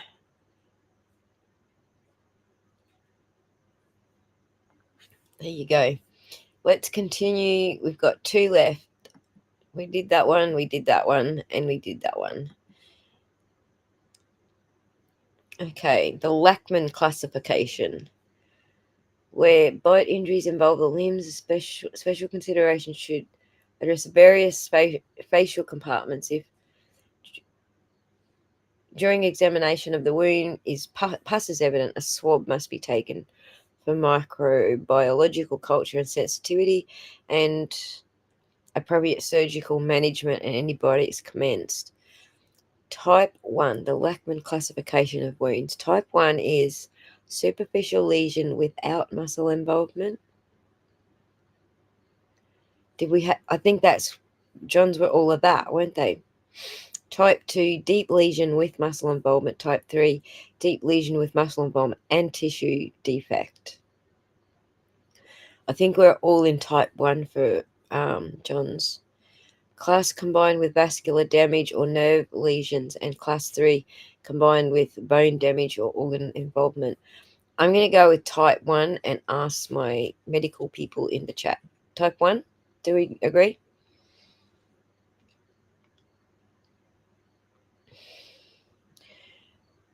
How about that Loudflower? I forget who they all were now. It was Loudflower and Heather, maybe. Are we all in agreement we're in type 1 superficial lesion without a muscle involvement? It'll be interesting because if this is the Lachman classification of wounds, then we should hear it in Dr. Russell's report, right? Yes, 100%. Yes, Loudflower says. Okay. Yep, type 1 from Jane. Thanks for joining us, Jane. Joe Biffle wants to go with type 2, deep lesions with muscle involvement. Agreed. Type 1. All right. There you go. Biffle, you wrong.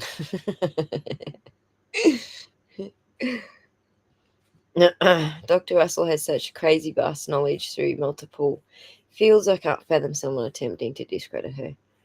Well, one of the things that I found, like he hasn't finished his cross-examination of her yet, but I actually didn't find anything that he raised which was about her experience.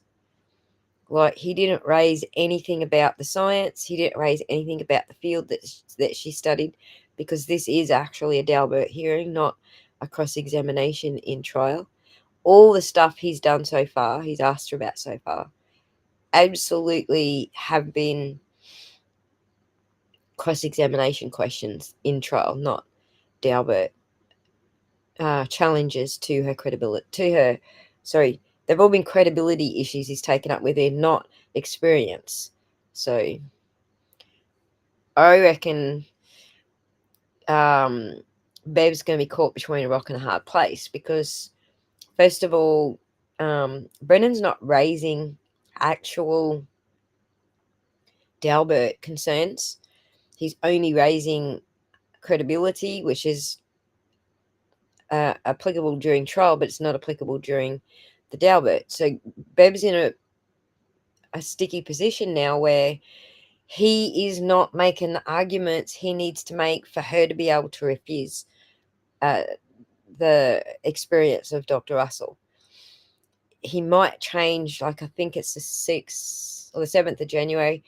He might switch tacks because he's had all this time in between to like rethink his position and come at her to discredit her actual experience. But at the moment, he hasn't actually raised a single Dalbert issue.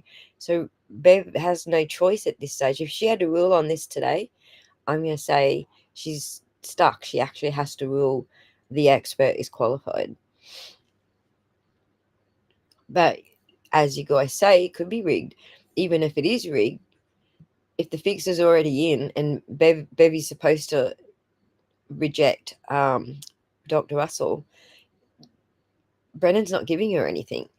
What's going to happen is she rules, okay, Dr. Russell can't, but Brennan didn't raise any particular issues that go that Dalbert is concerned with, then it's appealable issue. So she'll create an appeal if Brennan doesn't pull his finger out and give her something to rule on. And I don't think he's going to pull his finger out. I think he's just trying to rattle her exactly. I don't think he's raising any Dalbert issues. So I didn't have a problem with the Dalbert hearing being raised, although just weird that it's the same judge and the same trial that she has to go through it again. But I don't have any issue with that.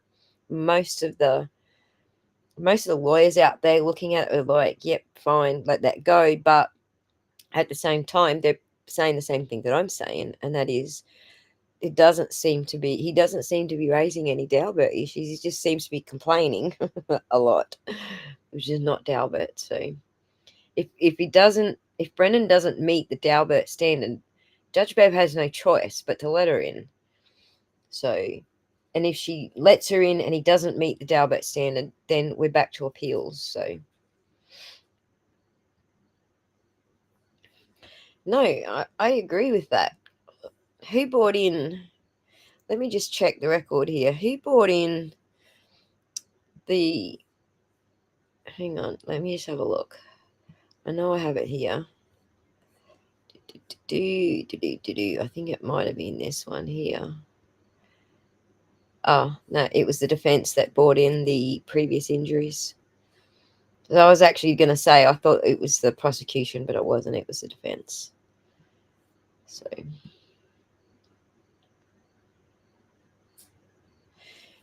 I don't even think she can limit her testimony. I mean, she had a reason to limit her testimony in the first trial because she was sanctioning the defense for bringing it in so late.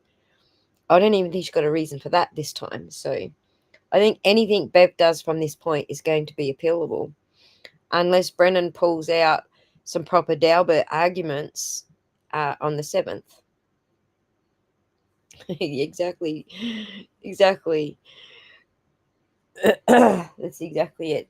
Objection, Your Honor. They're destroying my argument.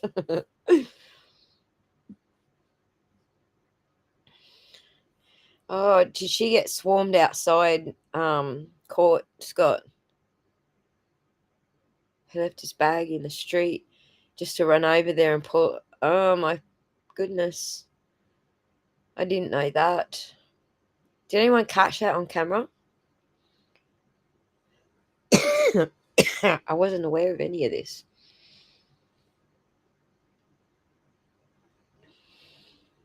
Right.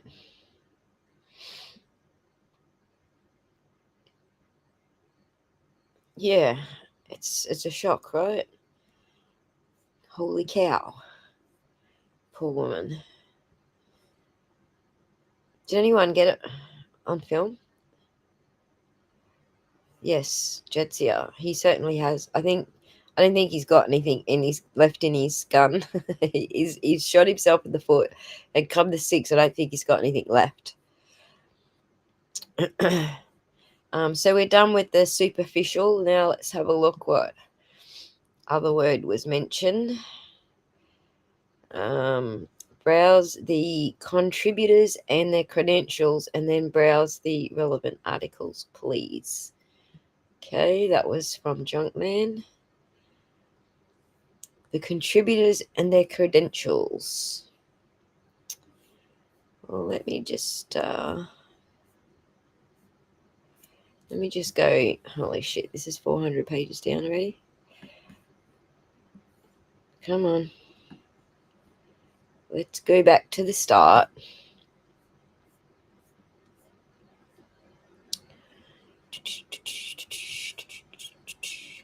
I mean, this is what she looked at. These people are qualified. They probably aren't. But let's see what it says about them. All right, hang on. What page is that? It's in the introduction. Oh, come on. At least you could have done this plea.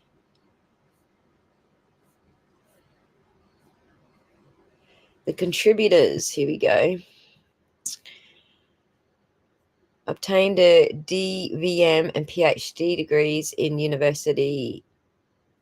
Messina University in Italy. She was appointed a researcher and clinical veterinarian.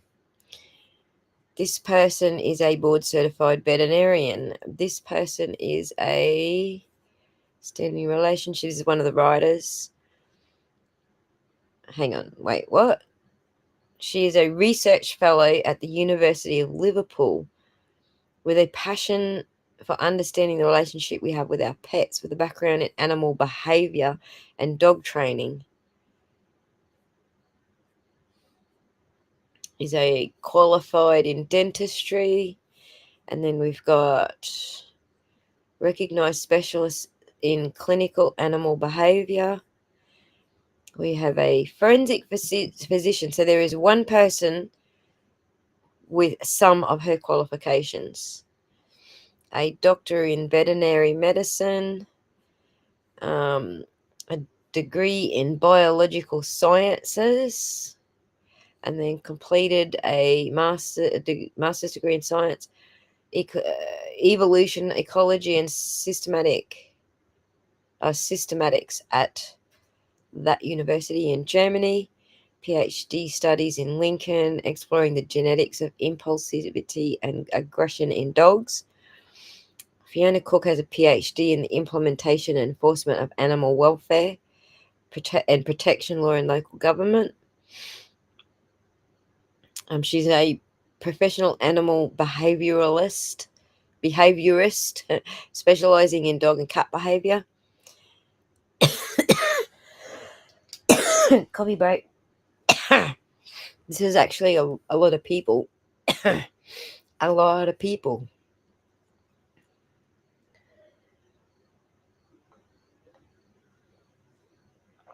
Okay, let me catch up.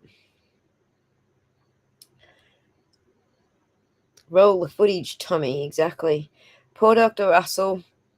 It was like seeing your grandma swarm. She was behind us as it was happening. All right.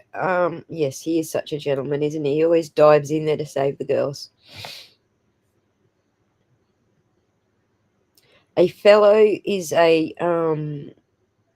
in the UK. A fellow is a what's the equivalent?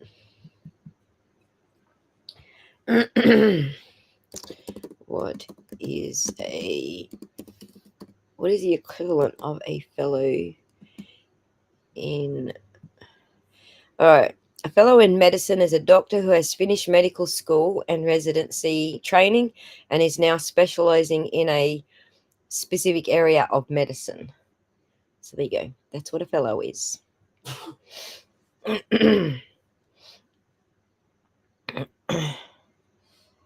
Yeah, we're getting gaslit with this, aren't we? The evidence doesn't match up. Stop wasting taxpayers' money. No, it's a fellowship. So RBF was asking because I read it as part of these people's CVs. So,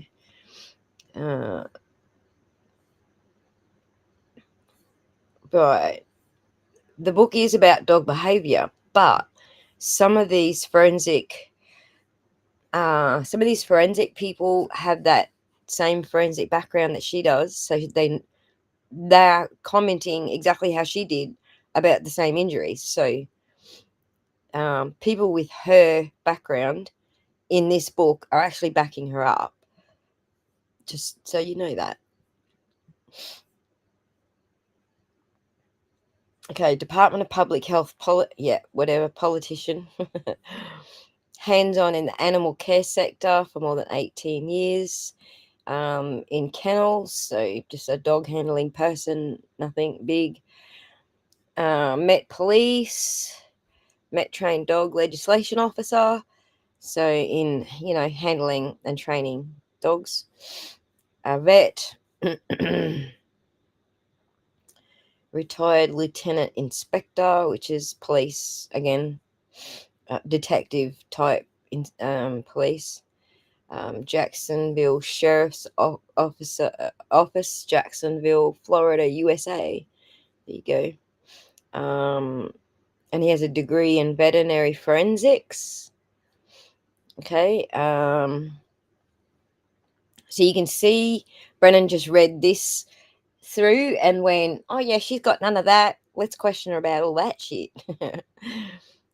Independent research investigating human-animal interactions and animal welfare, mainly focused on perceptions and knowledge of dangerous dogs, dog bites, and rabbit owner management practices. Wow, they have nothing to do with each other. Dogs and rabbits. Um, he has a master's degree in applied biology. And they research dog owners' perceptions of 3 dog-related laws in the UK.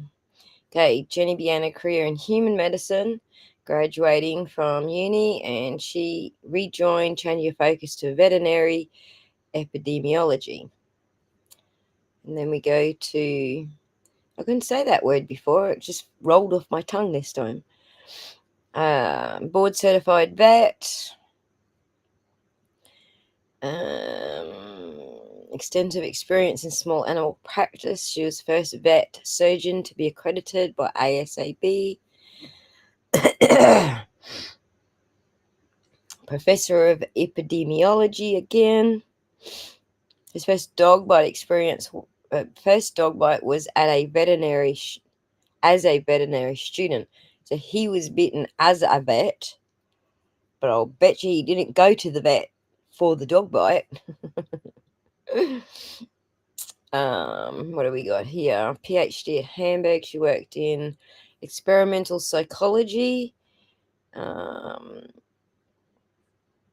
well-established Lincoln Infant and Child Development Lab, or alongside research of children's development of language. I don't know what that's got to do with bloody focus of applied research in human-animal interaction. There we go. Especially dog bite prevention and assessing interventions. Okay. A vet, again. Microbiology and biochemistry. The referral only animal behavior clinic, the School of Life Sciences at the University of Lincoln, UK. Thesis for focusing on a test for impulsivity. Interesting. Anyway, animal welfare. So, let me come back over here because I need a break. There's a lot of experience in this.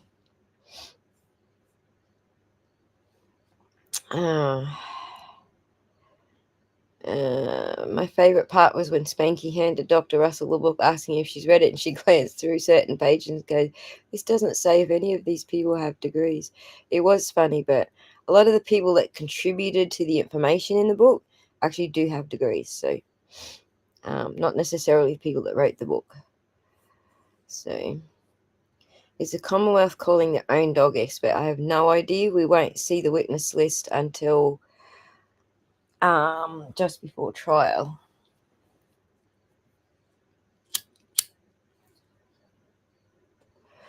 I think if the defense currently has an issue, so the defense will see the witness list, obviously. I'm just saying the public won't, but the defense will see the witness list, who they're going to call for their own dog expert. And if the defense feels that he's not qualified, the defense can also ask for a Daubert hearing. So the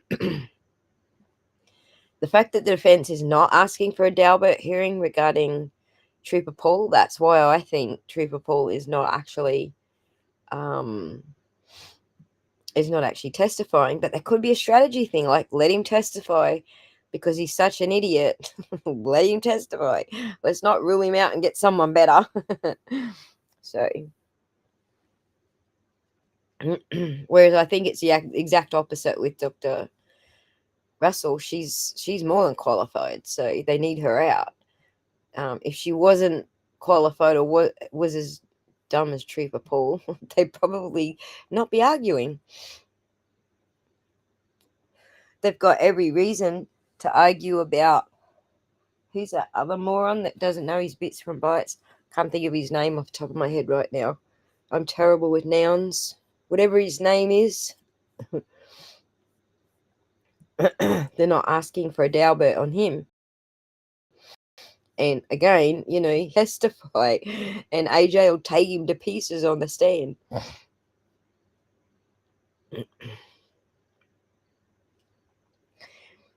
Right, if they tried to do anything but a taillight expert, there probably isn't even a taillight expert. Like, they'd be Dauberting that.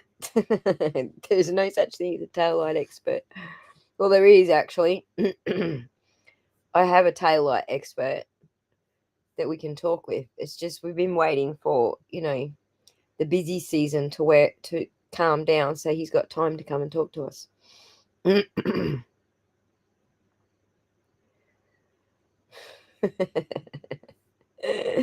Weird. When I'm in a car accident, I call up my favorite YouTuber who's streaming a live stream. Weird. Quizzical, thanks for joining us. And Mrs. Mojo, thanks for tuning in. And Laura, if I haven't shouted you out yet, hi, thanks for joining in. Like, seriously. They're seriously trying to say Dr. Russell isn't qualified. I know. So, I don't know if you're getting the gist I'm putting out there, but let Trooper Paul testify because he's an idiot. And when the jury sees he's an idiot and he doesn't know what he's freaking talking about, then that actually works in Karen's favor. So, do you get what I'm saying? Like, let's let Trooper Paul testify. I don't think he's going to convince a jury of anything except he's a freaking idiot.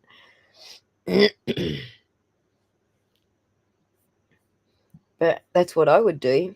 I mean, if I was the defense, I want the dumbest people on the stand, like as dumb as they could possibly get.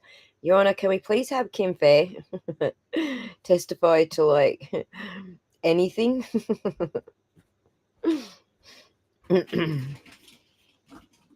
All right. Moving on. What do we got here? We got a behavior clinic technician, animal behavior clinic wins life. So, oh, yeah, we did that one. We have a senior lecturer in the School of Life Sciences, University of Lincoln, specializing in mammalian evolutionary genetics. Yep, that certainly helps with dog bites.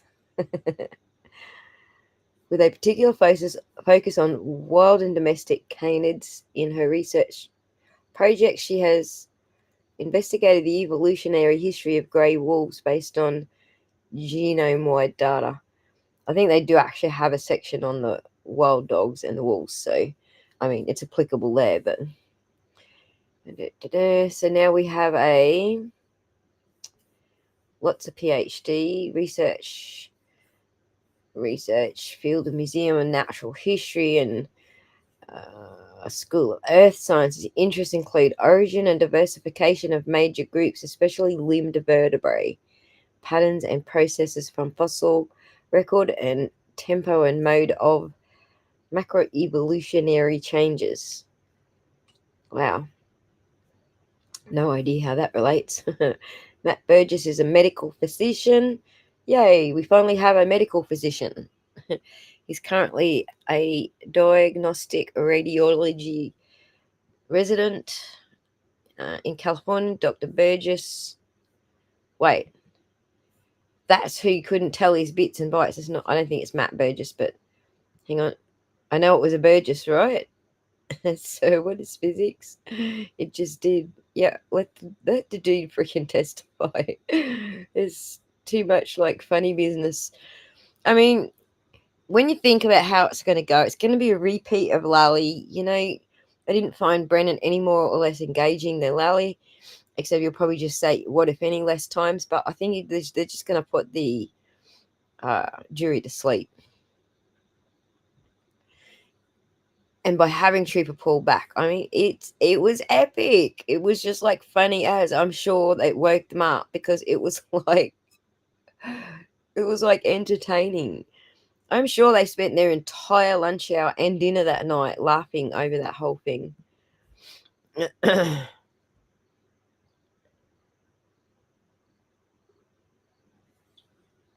Yeah, I took a class, Trooper Dunning-Kruger.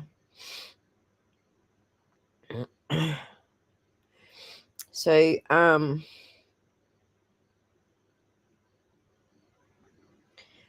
does anybody remember Burgess's name? I know it's Burgess. I couldn't tell his bits and bytes. And I don't think it's a Matt Burgess, but medicine in Tampa, Florida, completed a pediatric internship, subsequently served 3 years as a flight surgeon with the Marines, and then served in places in all different places. Oh, look at that. He's been in Australia. He lives with his wife, Catherine, and 3 children, Everett, Brody, and Emily, in San Diego. A behavior veterinarian. And then we have, look, there is an Australian postdoctoral fellow working in the field of animal welfare and behavior. She completed a Bachelor of Science at Australian University. Her honours project was on brood parasitism in the cockatoo. Parasitism in the cockatoo. She spent approximately 4 years in the workforce as an environmental consulting, building skills in animal identification, habitat assessment, and survey techniques, and then embarked on a PhD on cognitive bias. Speaking of Trooper Dunning-Kruger, as a measure of welfare and personality in the domestic dog at the University of Sydney, and her current research interests are the human-animal bond, cognitive bias, and applied animal science. There you go. There's an Aussie in there. Aussie, Aussie, Aussie. Oi, oi, oi.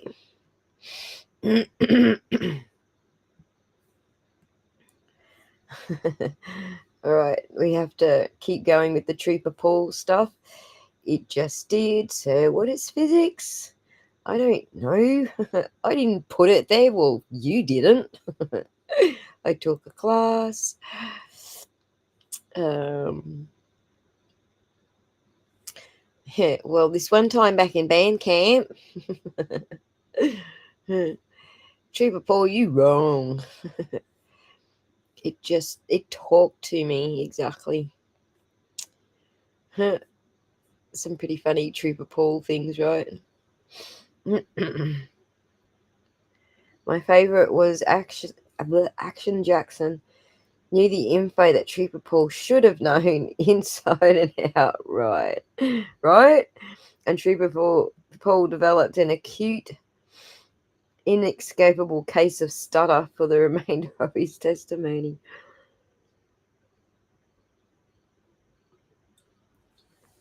I'm not sure.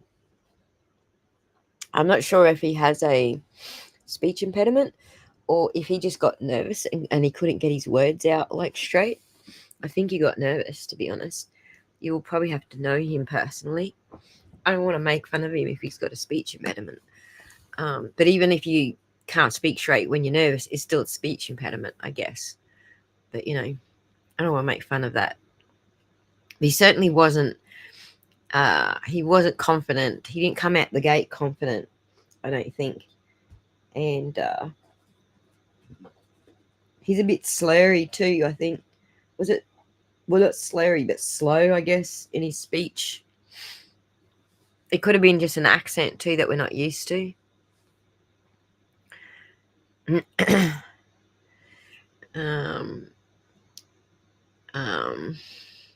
morning, Kevin. Oh, I miss you. Oh, go again. Good morning, Kevin. Wet as usual in Ireland. There you go. Thanks for joining us. Yeah, so you do think it's an impediment. So no, I don't really want to make fun of that. I don't think that's fair. But he certainly didn't come out feeling like sounding very confident. And I had to laugh. I think I actually published it. I was trying to get certain parts of his testimony, but the funny part that I missed the first time I watched it was he like has 3 or 4 like false starts to his testimony, but he says the same thing all 4 times. It's so funny. But the 4 times, the thing that he said 4 times over was that the accident did not happen when Lally says it happened later on. So it was hilarious.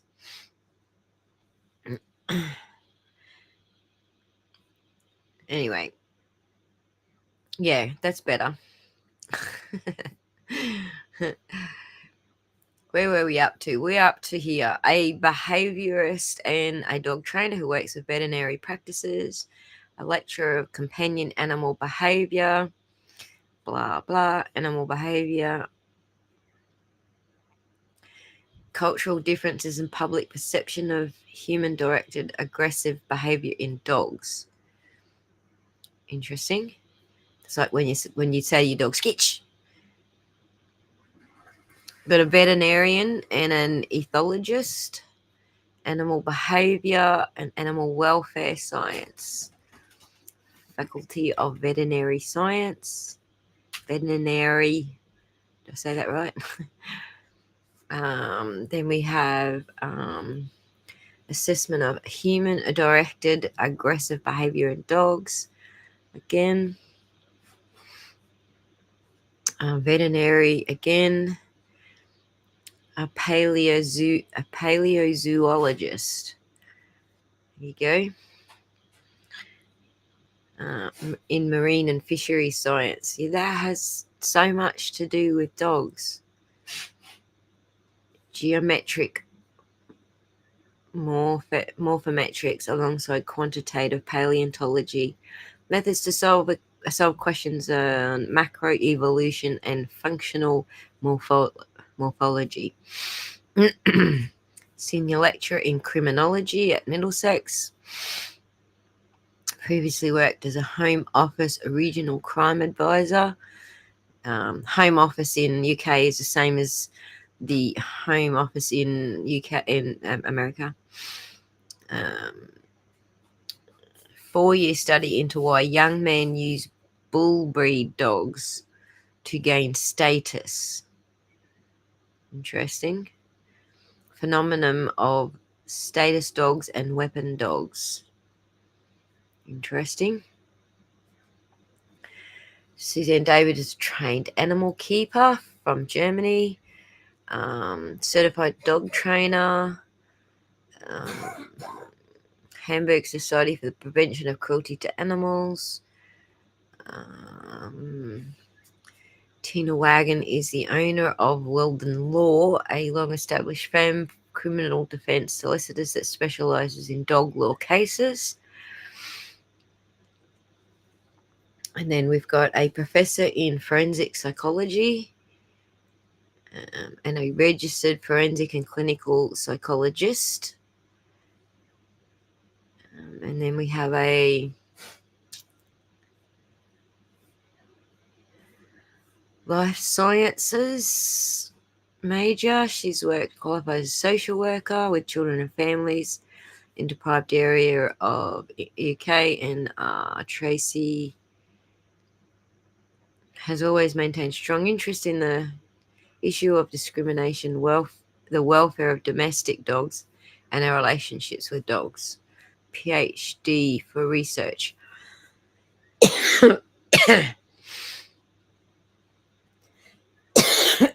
Excuse me again. And then we have a forensic pathologist based at the University of Louvain, where he's a professor and head of forensic biomedical sciences. So there you go. These are all very different experiences to Dr. Russell.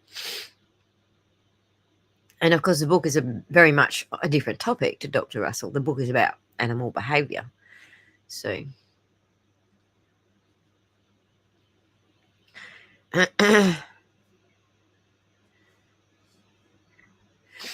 are we talking about? Paleontology. That's what Ross used to do. Ross who?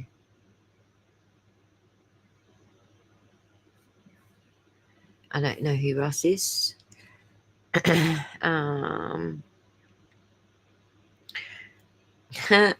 a good point, Joe Biffle. Merry Christmas, everybody. It's not far away. 5 days left. 5 days in Australia, 6 days in America, right? It's probably the 19th in America right now. Don't pressure me. Exactly. And so here's the thing out of reading all of that, which was requested by, I forget who now, whoever requested that. The what I get from reading all of that is if you got any one of these people on the stand to talk on this subject, they would probably say that Dr. Russell is qualified.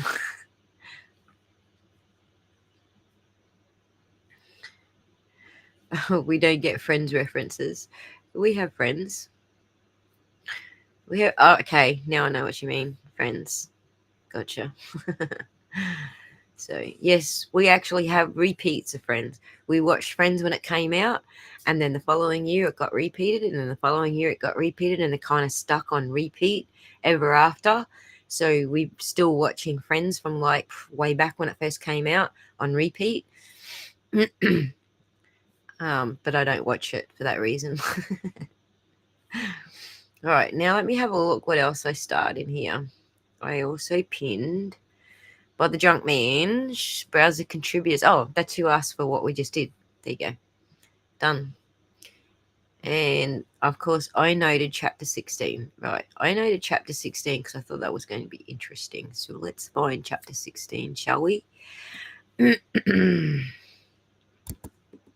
go back to the contents. Chapter 16 is on page 229. So if we hear like it's probably like 200 and let's go 239. See how close we are. Oh, that was a lucky guess, wasn't it? So this chapter 15 is really all in her wheelhouse, the forensics of dog bites, basically.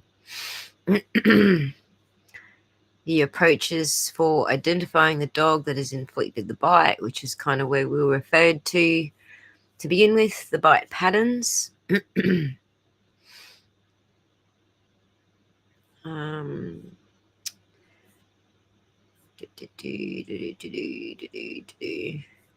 Let's just, for some reason I tagged 16 as more important than 15, so let me just have a quick squeeze at what 16 says.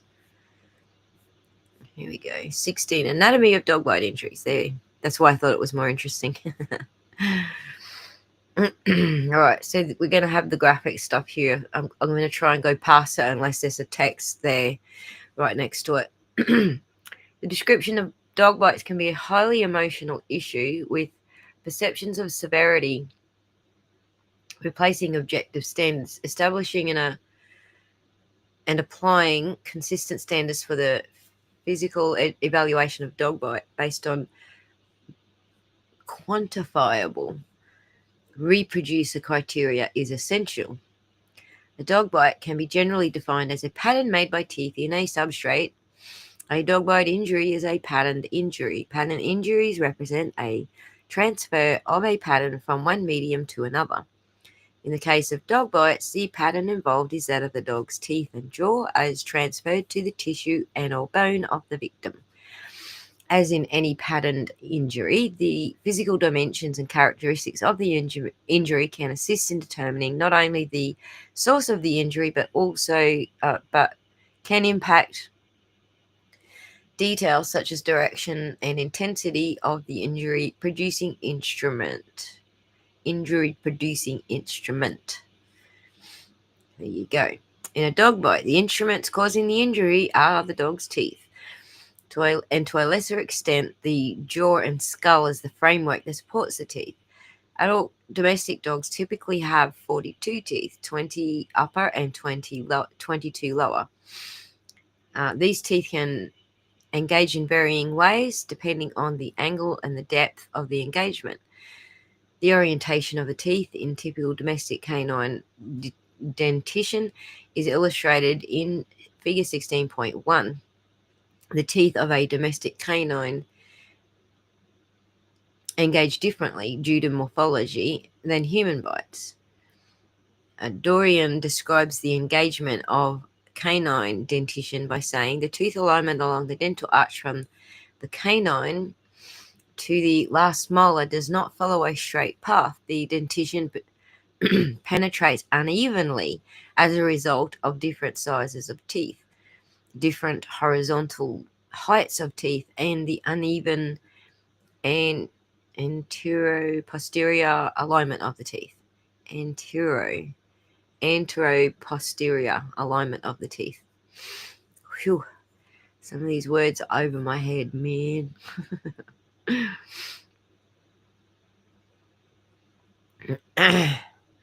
So, what's the chat talking about? It was more about Plebin making a comment. Chat's off in their own little world. Am I boring you all? 750k courtesy of the taxpayers. I must be boring everyone. Why alligators have all those teeth and no toothbrush? Right. All right. This is the lateral view of domestic canine skull showing longitudinal orientation of teeth. The ventral view, right, of domestic canine maxilla showing grouping of teeth and orientation. Did you guys hear that? There's something in my roof making a noise. Hello, a decorated officer's queen. I know who you are because I can see your picture. But you changed your nickname. So,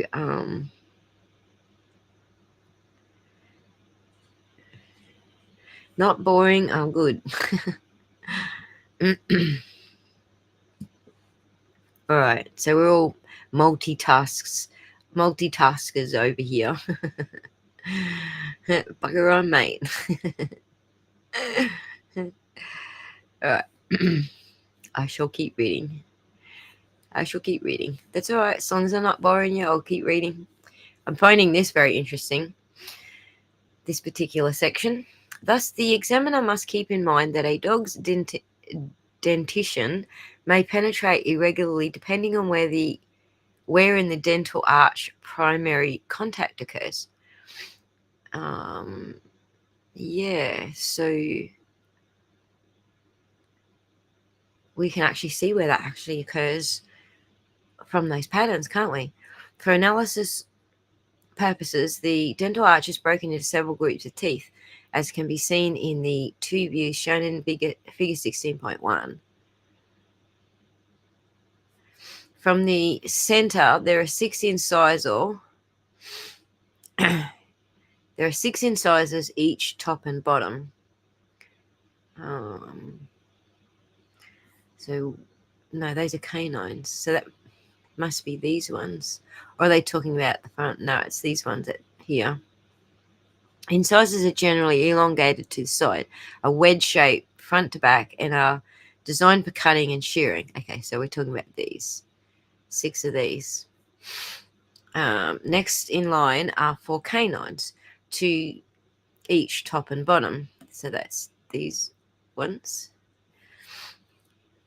These canines are rounded or oval in profile and extend approximately twice or more the length of the gum line to the tip to tip.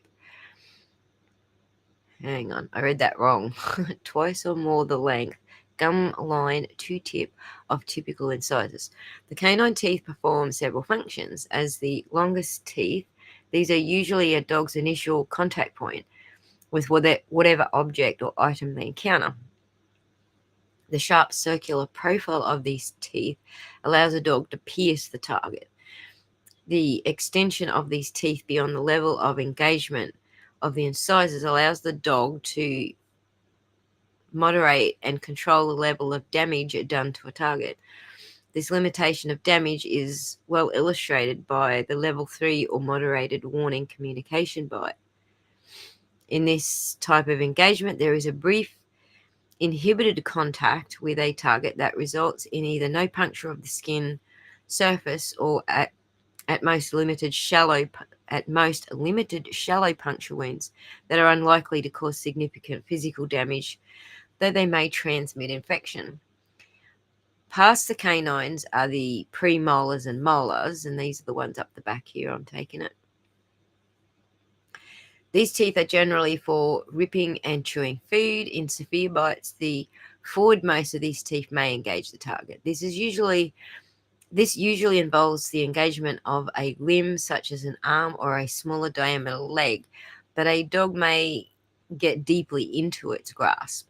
A large bite to softer, looser tissue, such as in the abdomen, where the fat and the loose skin may be available, may also show deeper grasping and tearing, although most contact will still be centered on the front forward teeth. Full engagement tearing by two opposing dogs struggling over possession of a child's body, shown in the figure 16.2. We shall skip that. This assisted in confirming that both dogs in question participated in the attack. Oh my god, I don't want to look. Why do they have to do it with kids? You friggin' insomniacs. No, we're not insomniacs. You are. You wrong. Serious, it's only like 8 p.m. here. Ray Charles had a look at John's arm and said it was a dog bite. Who's Ray Charles? Ray Charles. I feel like it rings a bell, but I can't remember who that is.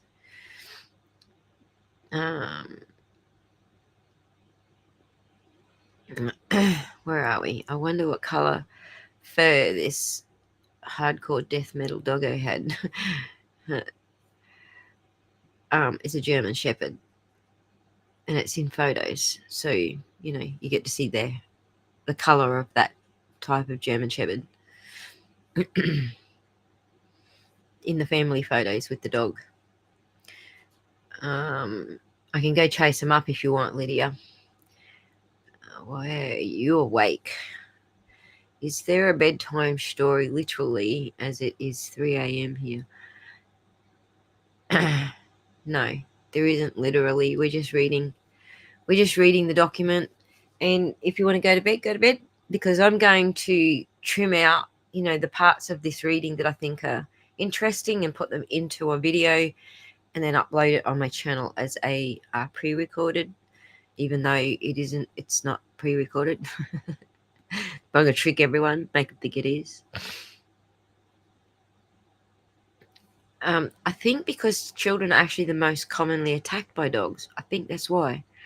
So when you think about it, like, sensibly, children are small. So, like, I know with crocodiles, for example, like here in Australia with crocodiles, for example, crocodile's going to go for that type of prey that they can take down because they're going to do it deliberately. They're going to eat, right?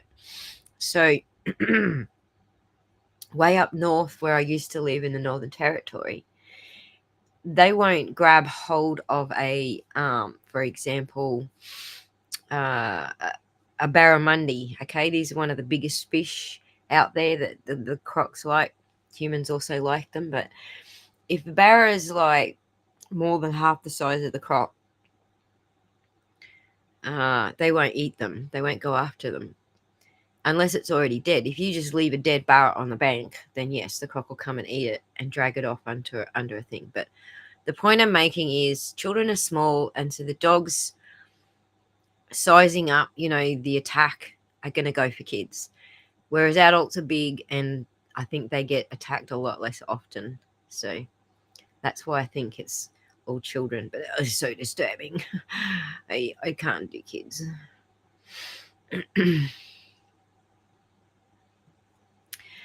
All right. Ray Charles was so underrated. Okay, was that a joke? It went straight over my head. Like, seriously, he's blind. Okay, I felt like I should know. Oh my god, bugger you. It went straight over my head. If I'd have clicked who Ray Charles was first and it came from Joe before, I should have put two and two together already. Oh, that's so funny. Okay. All right, let me just check. Let me check what's coming up. I don't want to look.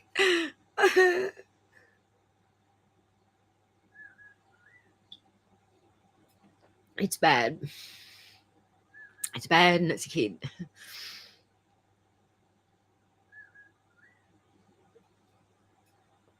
Oh my god.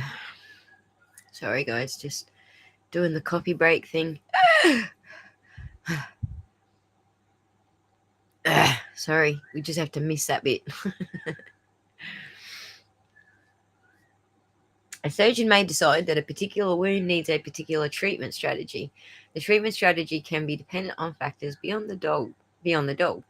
Placement of the wound, face versus buttocks, for instance, age of the victim, likelihood for permanent scarring, infection, and others may well affect the clinical decision regarding sutures or reconstructive surgery. For assessment that address behavior and potential prosecution issues, and to compare separate bites dispassionately, a quantifiable tool and analysis must be adhered to apart from medical treatment decisions.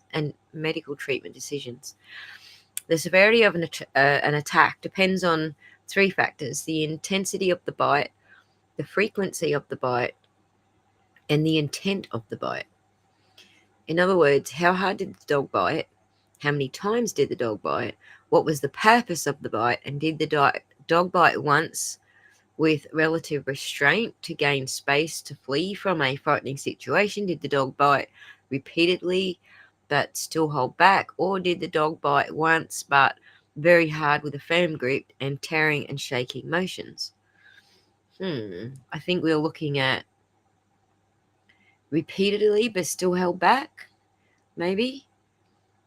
And also with a firm grip with these tearing and shaking motions, I think, because the shirt's got dog holes in it and even tears. So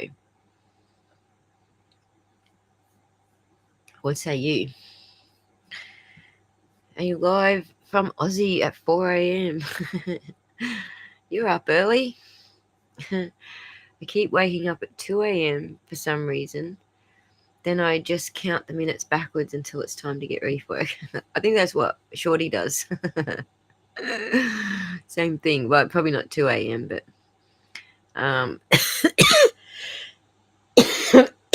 excuse me. Hopefully I scrolled past them quick enough that no one had to look. 4 a.m. in Toledo, Ohio. There you go. You guys are early birds or haven't gone to bed yet, which happens to me all the time. So, where were we? Assessment of bites based on quantifiable criteria is the purpose of Dr. Ian Dunbar's bite assessment tool, shown below in table form. This assessment tool ranks dog bites on 6 levels. The 6 levels, with the exception of level 6, which is defined by result, are defined by measurable engagement of the teeth. How many, how deep, and how many bites.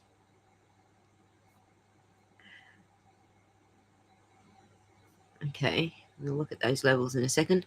The purpose of bites are varied. They include establishing distance, settling social disagreements, control of the dog's environment, manipulation of objects, defense from a perceived threat, and predation. The behavioral purpose of the bite can be related to the outcome scale of the bite as described below. This is interesting. The Dunbar scale. Level 1, obnoxious or aggressive behavior, but no skin contact by the teeth. Nope. Skin contact by the teeth, but no skin puncture. How the skin may have nicks. Nope. Level 3, 1 to 4 punctures from a single bite, with no puncture deeper than half the length of the dog's canine teeth. Maybe lacerations in a single direction caused by the victim pulling away, owner pulling dog away, or gravity. Little dog jumps, bites, and drops to the floor. Could be close. So this prognosis is fair to good, provided that you have owner compliance. However, treatment is both time consuming and not without danger. Rigorous bite inhibition exercises are essential. There you go. Multiple bites at level 3. That's exactly what I was thinking. There you go. 1 to 4 punctures from a single bite, with at least one puncture deeper than half the length of the dog's canine teeth. May also have deep bruising around the wound, dog held on for n seconds and bore down, or lacerations in both directions. Dog held on and shook its head. Okay, I think we're actually at this one, right? The level 4 dog has insufficient bite inhibition and is very dangerous. Anybody agreeing with me here on level 4? So let's have a look what the chat says. Of course he hasn't read the damn book. He hasn't even read all of the trial transcripts, right? Exactly. Are we all in agreement we're on level 4 here?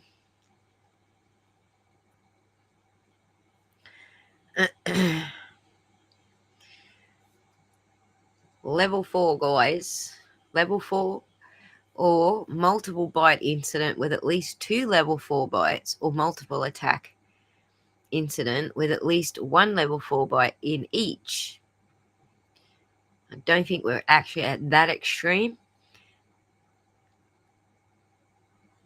I don't think we're at the dog mutilates extreme.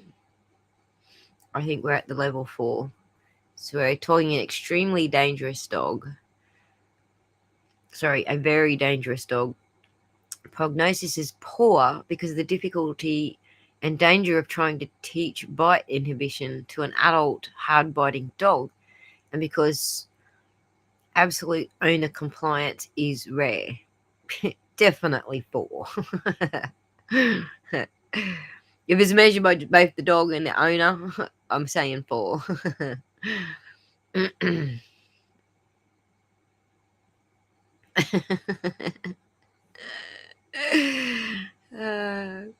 That's funny. I think they found 1 or 2 things that contradict Dr. Russell and ran with it. Yeah, exactly, Kevin. The problem is the rest of the book actually doesn't contradict, it actually supports. So 9 out of 10 times you're agreeing with me. So 5-0 approved, or whatever they say at the select board. Well, thank you, Heather. Karina says level 4. Lydia says Hank's an idiot. All right. Biffle says buckle up. Anyway, so owner compliance is rare. I think we would have exactly that problem with this dog. Only work with the dog in exceptional circumstances. The owner is a dog professional and has sworn 100% compliance. Yeah, well, you aren't going to get that from him. Make sure the owner signs a form in triplicate stating that they understand, take full responsibility. That 1, the dog is a level 4 biter and is likely to cause an equivalent amount of damage when it bites again, which is it most probably will, and should therefore be confined to the home at all times and only allowed contact with adult owners. Whenever children or guests visit the house, the dog should be confined to a single locked room or roofed chain link run. Interesting. Now that I'm looking at this, I'm just wondering, I feel like maybe this wasn't just because a fight broke out and the dog decided to jump in. I feel like Albert said the dog was off a leash, roaming the house when the guests were arriving. So he walks in the door, bam, the dog attacks him, knocks him out of his shoes. Maybe smacks his head. I kind of feel like what they're telling us here about this dog, because it's a level 4 dog, and this is the description we're getting of a level 4 dog. I don't know. To prevent children or guests entering the dog's confinement area. The dog is muzzled before leaving the house and only leaves the house for visits to a vet clinic. The incidents have all been reported to the relevant authorities. Animal control give the owners one copy, keep one copy for themselves, blah blah blah. This is a level 4 dog, and I'm kind of feeling like knowing a little bit more about how they categorize this stuff.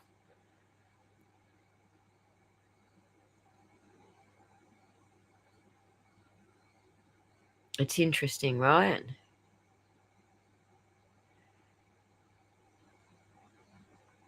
Very interesting.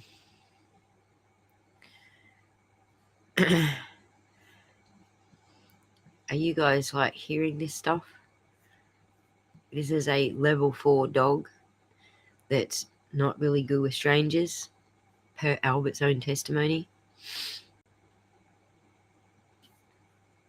Crazy shit.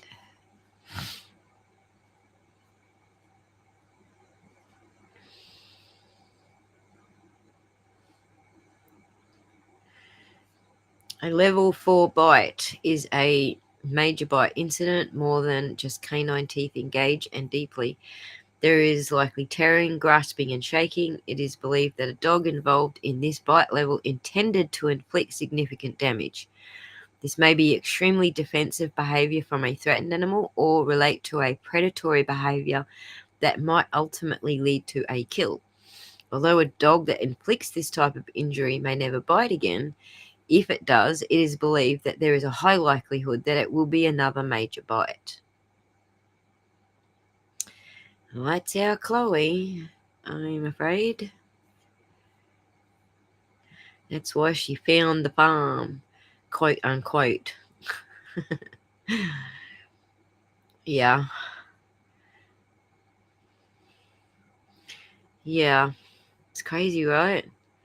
But I mean, like, when you think it feels like whatever happened to John happened as soon as he walked in that door. So a dog attack is probably not out of the realm of, this is a level 4 dog. It's not out of the realm of possibilities, right? But I don't understand why they beat him up then afterwards. So maybe it was the way he responded to the dog attack, perhaps.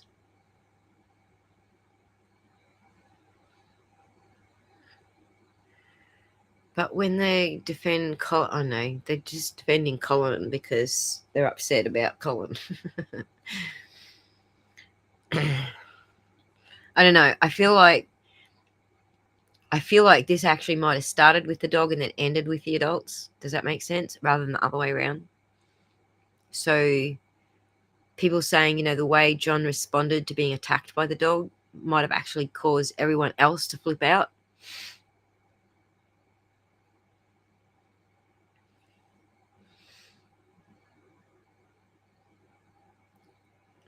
Yep. It's hard to say, right? If they just smacked him in the head as soon as he walked in the door and started fighting with him, the dog's still going to bite. But it's a different level of dog bite, all right? If your dog's going to get mad, what are the bites like? We just did this by the actual chart. just looking at this chart that we just looked at. So level 4 back to level 4 describes the wounds that that Officer O'Keefe had, right? These are his wounds. Why can't I bloody highlight that? What the heck's going on here? Let me there we go. These are the types of wounds that we're talking about. These are level 4 wounds. So if your dog just gets cranky, you might find level 2, like skin contact by the teeth but no punctures, or they might puncture but it's only from a single bite. They didn't mean to bite that hard. But we're not talking about those sort of bites. We're talking about this sort of bite. We're talking about a level 4 bite. This is a different thing to, oh, my owner's getting hurt and I'm going to jump in.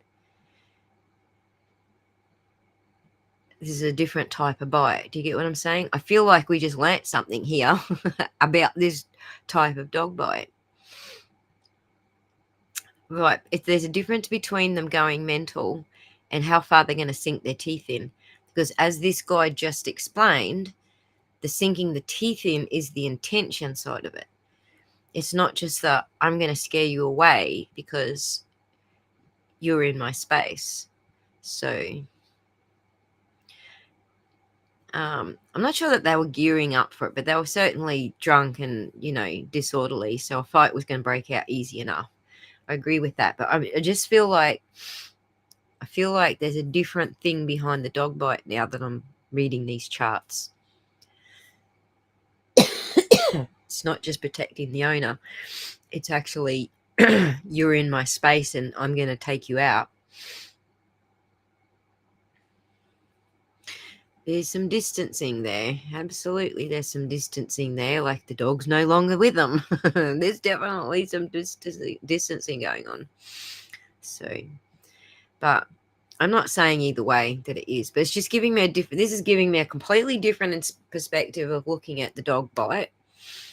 If you came at us here, I'm sure our dog would bite you, but I don't think he would be as aggressive as Chloe was to John O'Keefe. But he's not aggressive. He's not that level 4 dog. He's not going to do that to a stranger coming on our property. Like we've always got delivery guys and stuff coming and going. So he's not a level 4 dog. But a level 4 dog's a different thing. Now, my grandmother had Alsatians that were level 4 dogs. The amount of times they bit us kids, I can't even tell you because we didn't count, but it was a lot of times that those Alsatians bit us, but they're always just nips and get out of our area. Very loud barkers. When anybody came to the door, they would just bark the roof off the house. But if you let them out on the street, I think they could have easily risen to level 4. I think they actually were dangerous dogs and they could have risen to level 4, and they weren't dangerous with us because they knew us. So I think that I've had, experience with these level 4 type dogs. So if a stranger walked in my grandma's house, this is on my mum's side, so we called her Nana. Just so if I slip out with Nana, you know who I'm talking about. But yeah.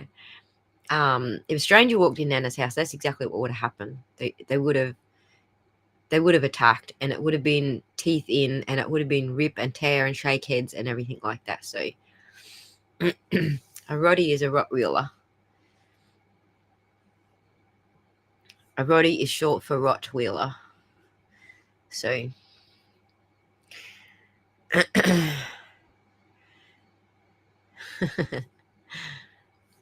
yeah. So yeah, and then they were talking about this type too, just before, Heather. They were talking about an owner who teaches their dog to skitch or teaches their dog to fight. They were talking about that as well.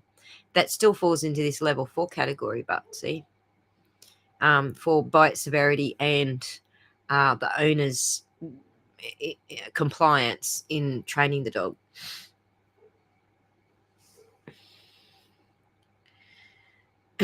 No one's talking shit about nanas. we ain't talking shit about nanas. Just my nana had like vicious dogs, that's all. She had level 4 vicious dogs. So, oh, you were just joking. Oh my God, I'm missing all the jokes tonight. They're all just like pew, pew, flying over my head. Good God. All right. I feel like we're like learning a lot about dog bites here, guys. we'll be just about bloody qualified as Dr. Russell soon. All right, moving on. Documentation and collection of evidence. All right, so I'm going to go back to chapter 15. If we're still, what are we up to? 5, 6, 7, 8. No, God, no, I'm not going to do any more. Let's do a chapter 15 in another stream.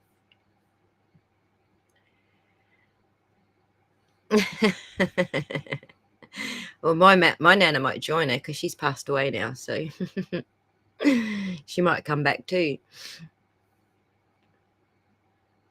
This is a 2017 book, Jem, and we were literally qualified and stuff. We are now.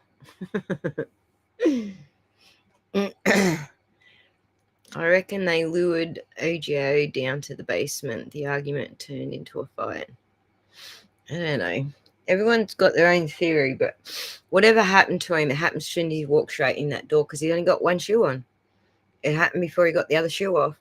Remember, John is fastidious about wearing shoes in the house. Whatever happened to him, he was pulling one shoe off, and bam, it happened. He didn't get the other shoe off.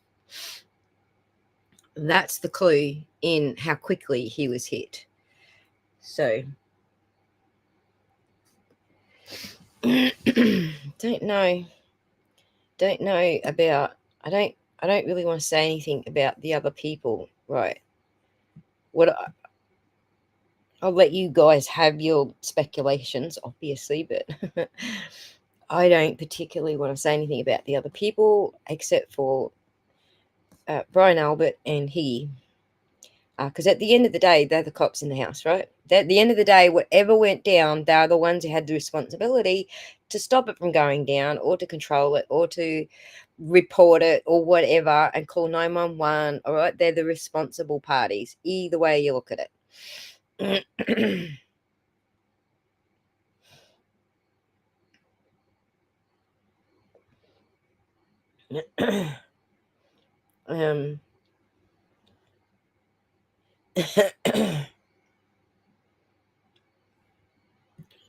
I reckon someone had his phone.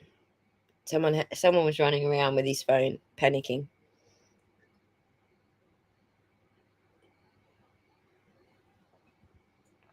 That's what was happening with the phone, because it was after he arrived.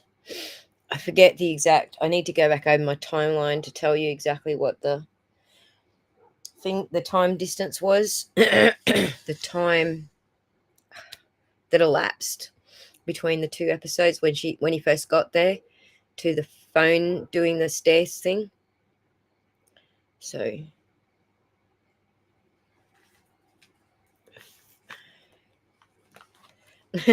exactly, timely manner. They don't do that. Unless it's them that took the officer down or someone that they know and they're protecting. So no, the phone wasn't unlocked, but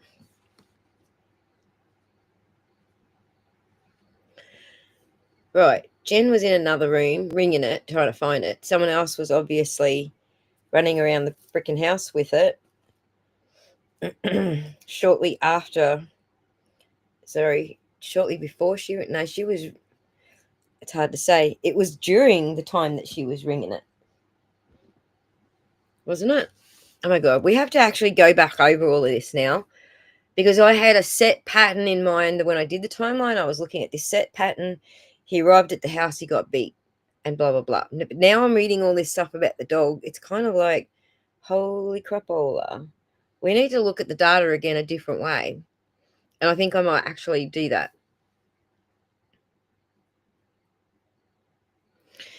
She didn't know what the book was in it. What was in it though? She didn't know what was in it though. She did summarily dismiss the book, although after the tongue lashing hanky panky gave her, I'm not surprised.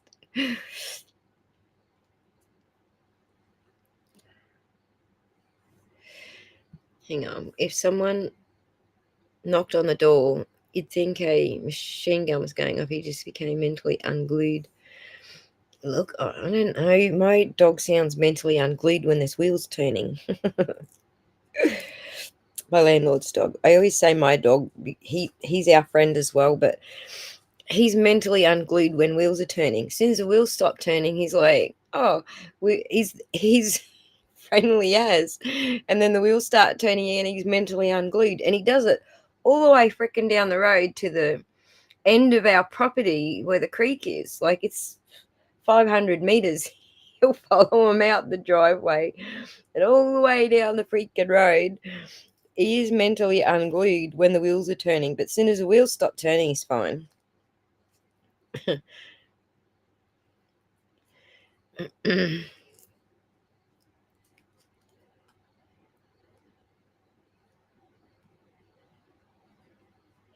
It could have been. It could have been.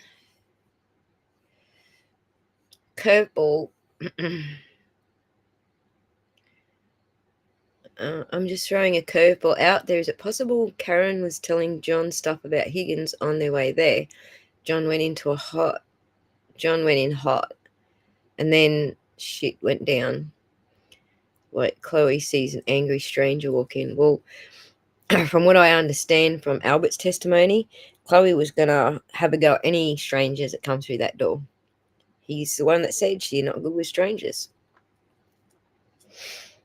So mostly everybody who was already there were not strangers to the dog. They all knew the dog. So Petty, didn't his phone not move at 12:32? Someone else had his phone by 12:32. I think he arrived at, wasn't it 12:24 he arrived? And then 80 steps and then it stopped moving. Like I said, I got to go back over the data because unless it's in front of me and I'm studying it closely, I'm actually not sure. I can't remember the data off the top of my head because I look at so much freaking data. I was actually looking yesterday at the hexadecimal data from the car. But I look at too much data to remember what these points actually were. Maybe some of you guys actually know those points. I'll be the first to admit on that.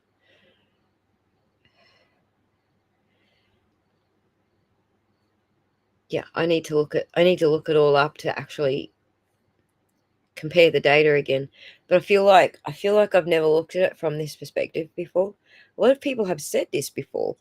It's not like I haven't totally considered it. It's just that this chapter 16 of this book actually made a lot of sense. It's opened up a whole new world of sense and sensibility in my head that wasn't there before.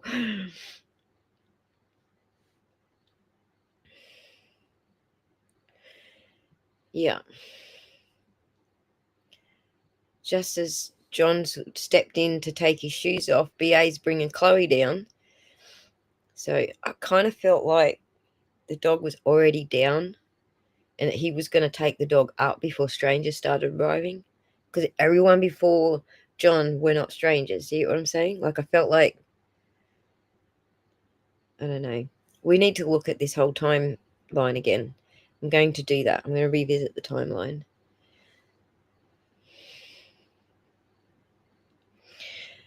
So I am going to wrap this up now because I think I'm done reading. My eyes are like bleh, bugging out of my head. I'm done, but we'll come back and we'll read chapter 15. There's so much more reading. We barely read one chapter and, some skimming over notes in between. So let's do this in another live stream. Aussie and Miss Shorty, off topic for a minute. I really enjoyed the combined stream with you two, Voices for the Voiceless and Shelby. Says what? It was a great stream. Would really like to see more. Well, we can arrange more, can't we, Shorty? I'm pretty sure we can.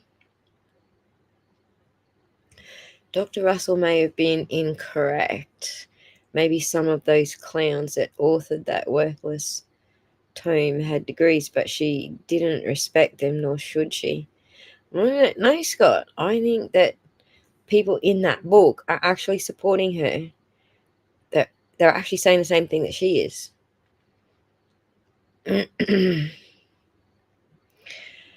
I'm glad it was fun. Thank you. I'm glad you had a bit of fun with it. Yes, Aussie, you do an awesome job with all the info you must have.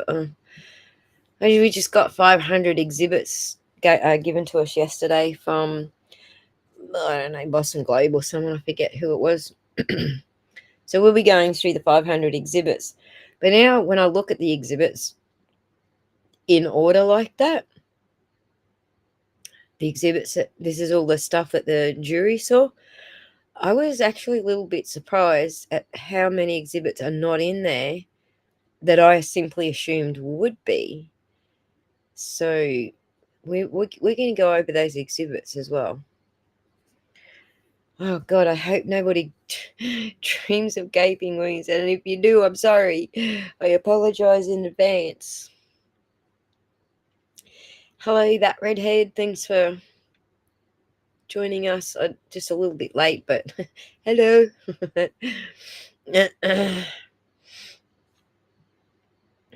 So, yep, you're welcome. And, yeah, so I'll rack up two more. I'll rack up two more in the next couple of days. Shorty and the girls will do another one of those.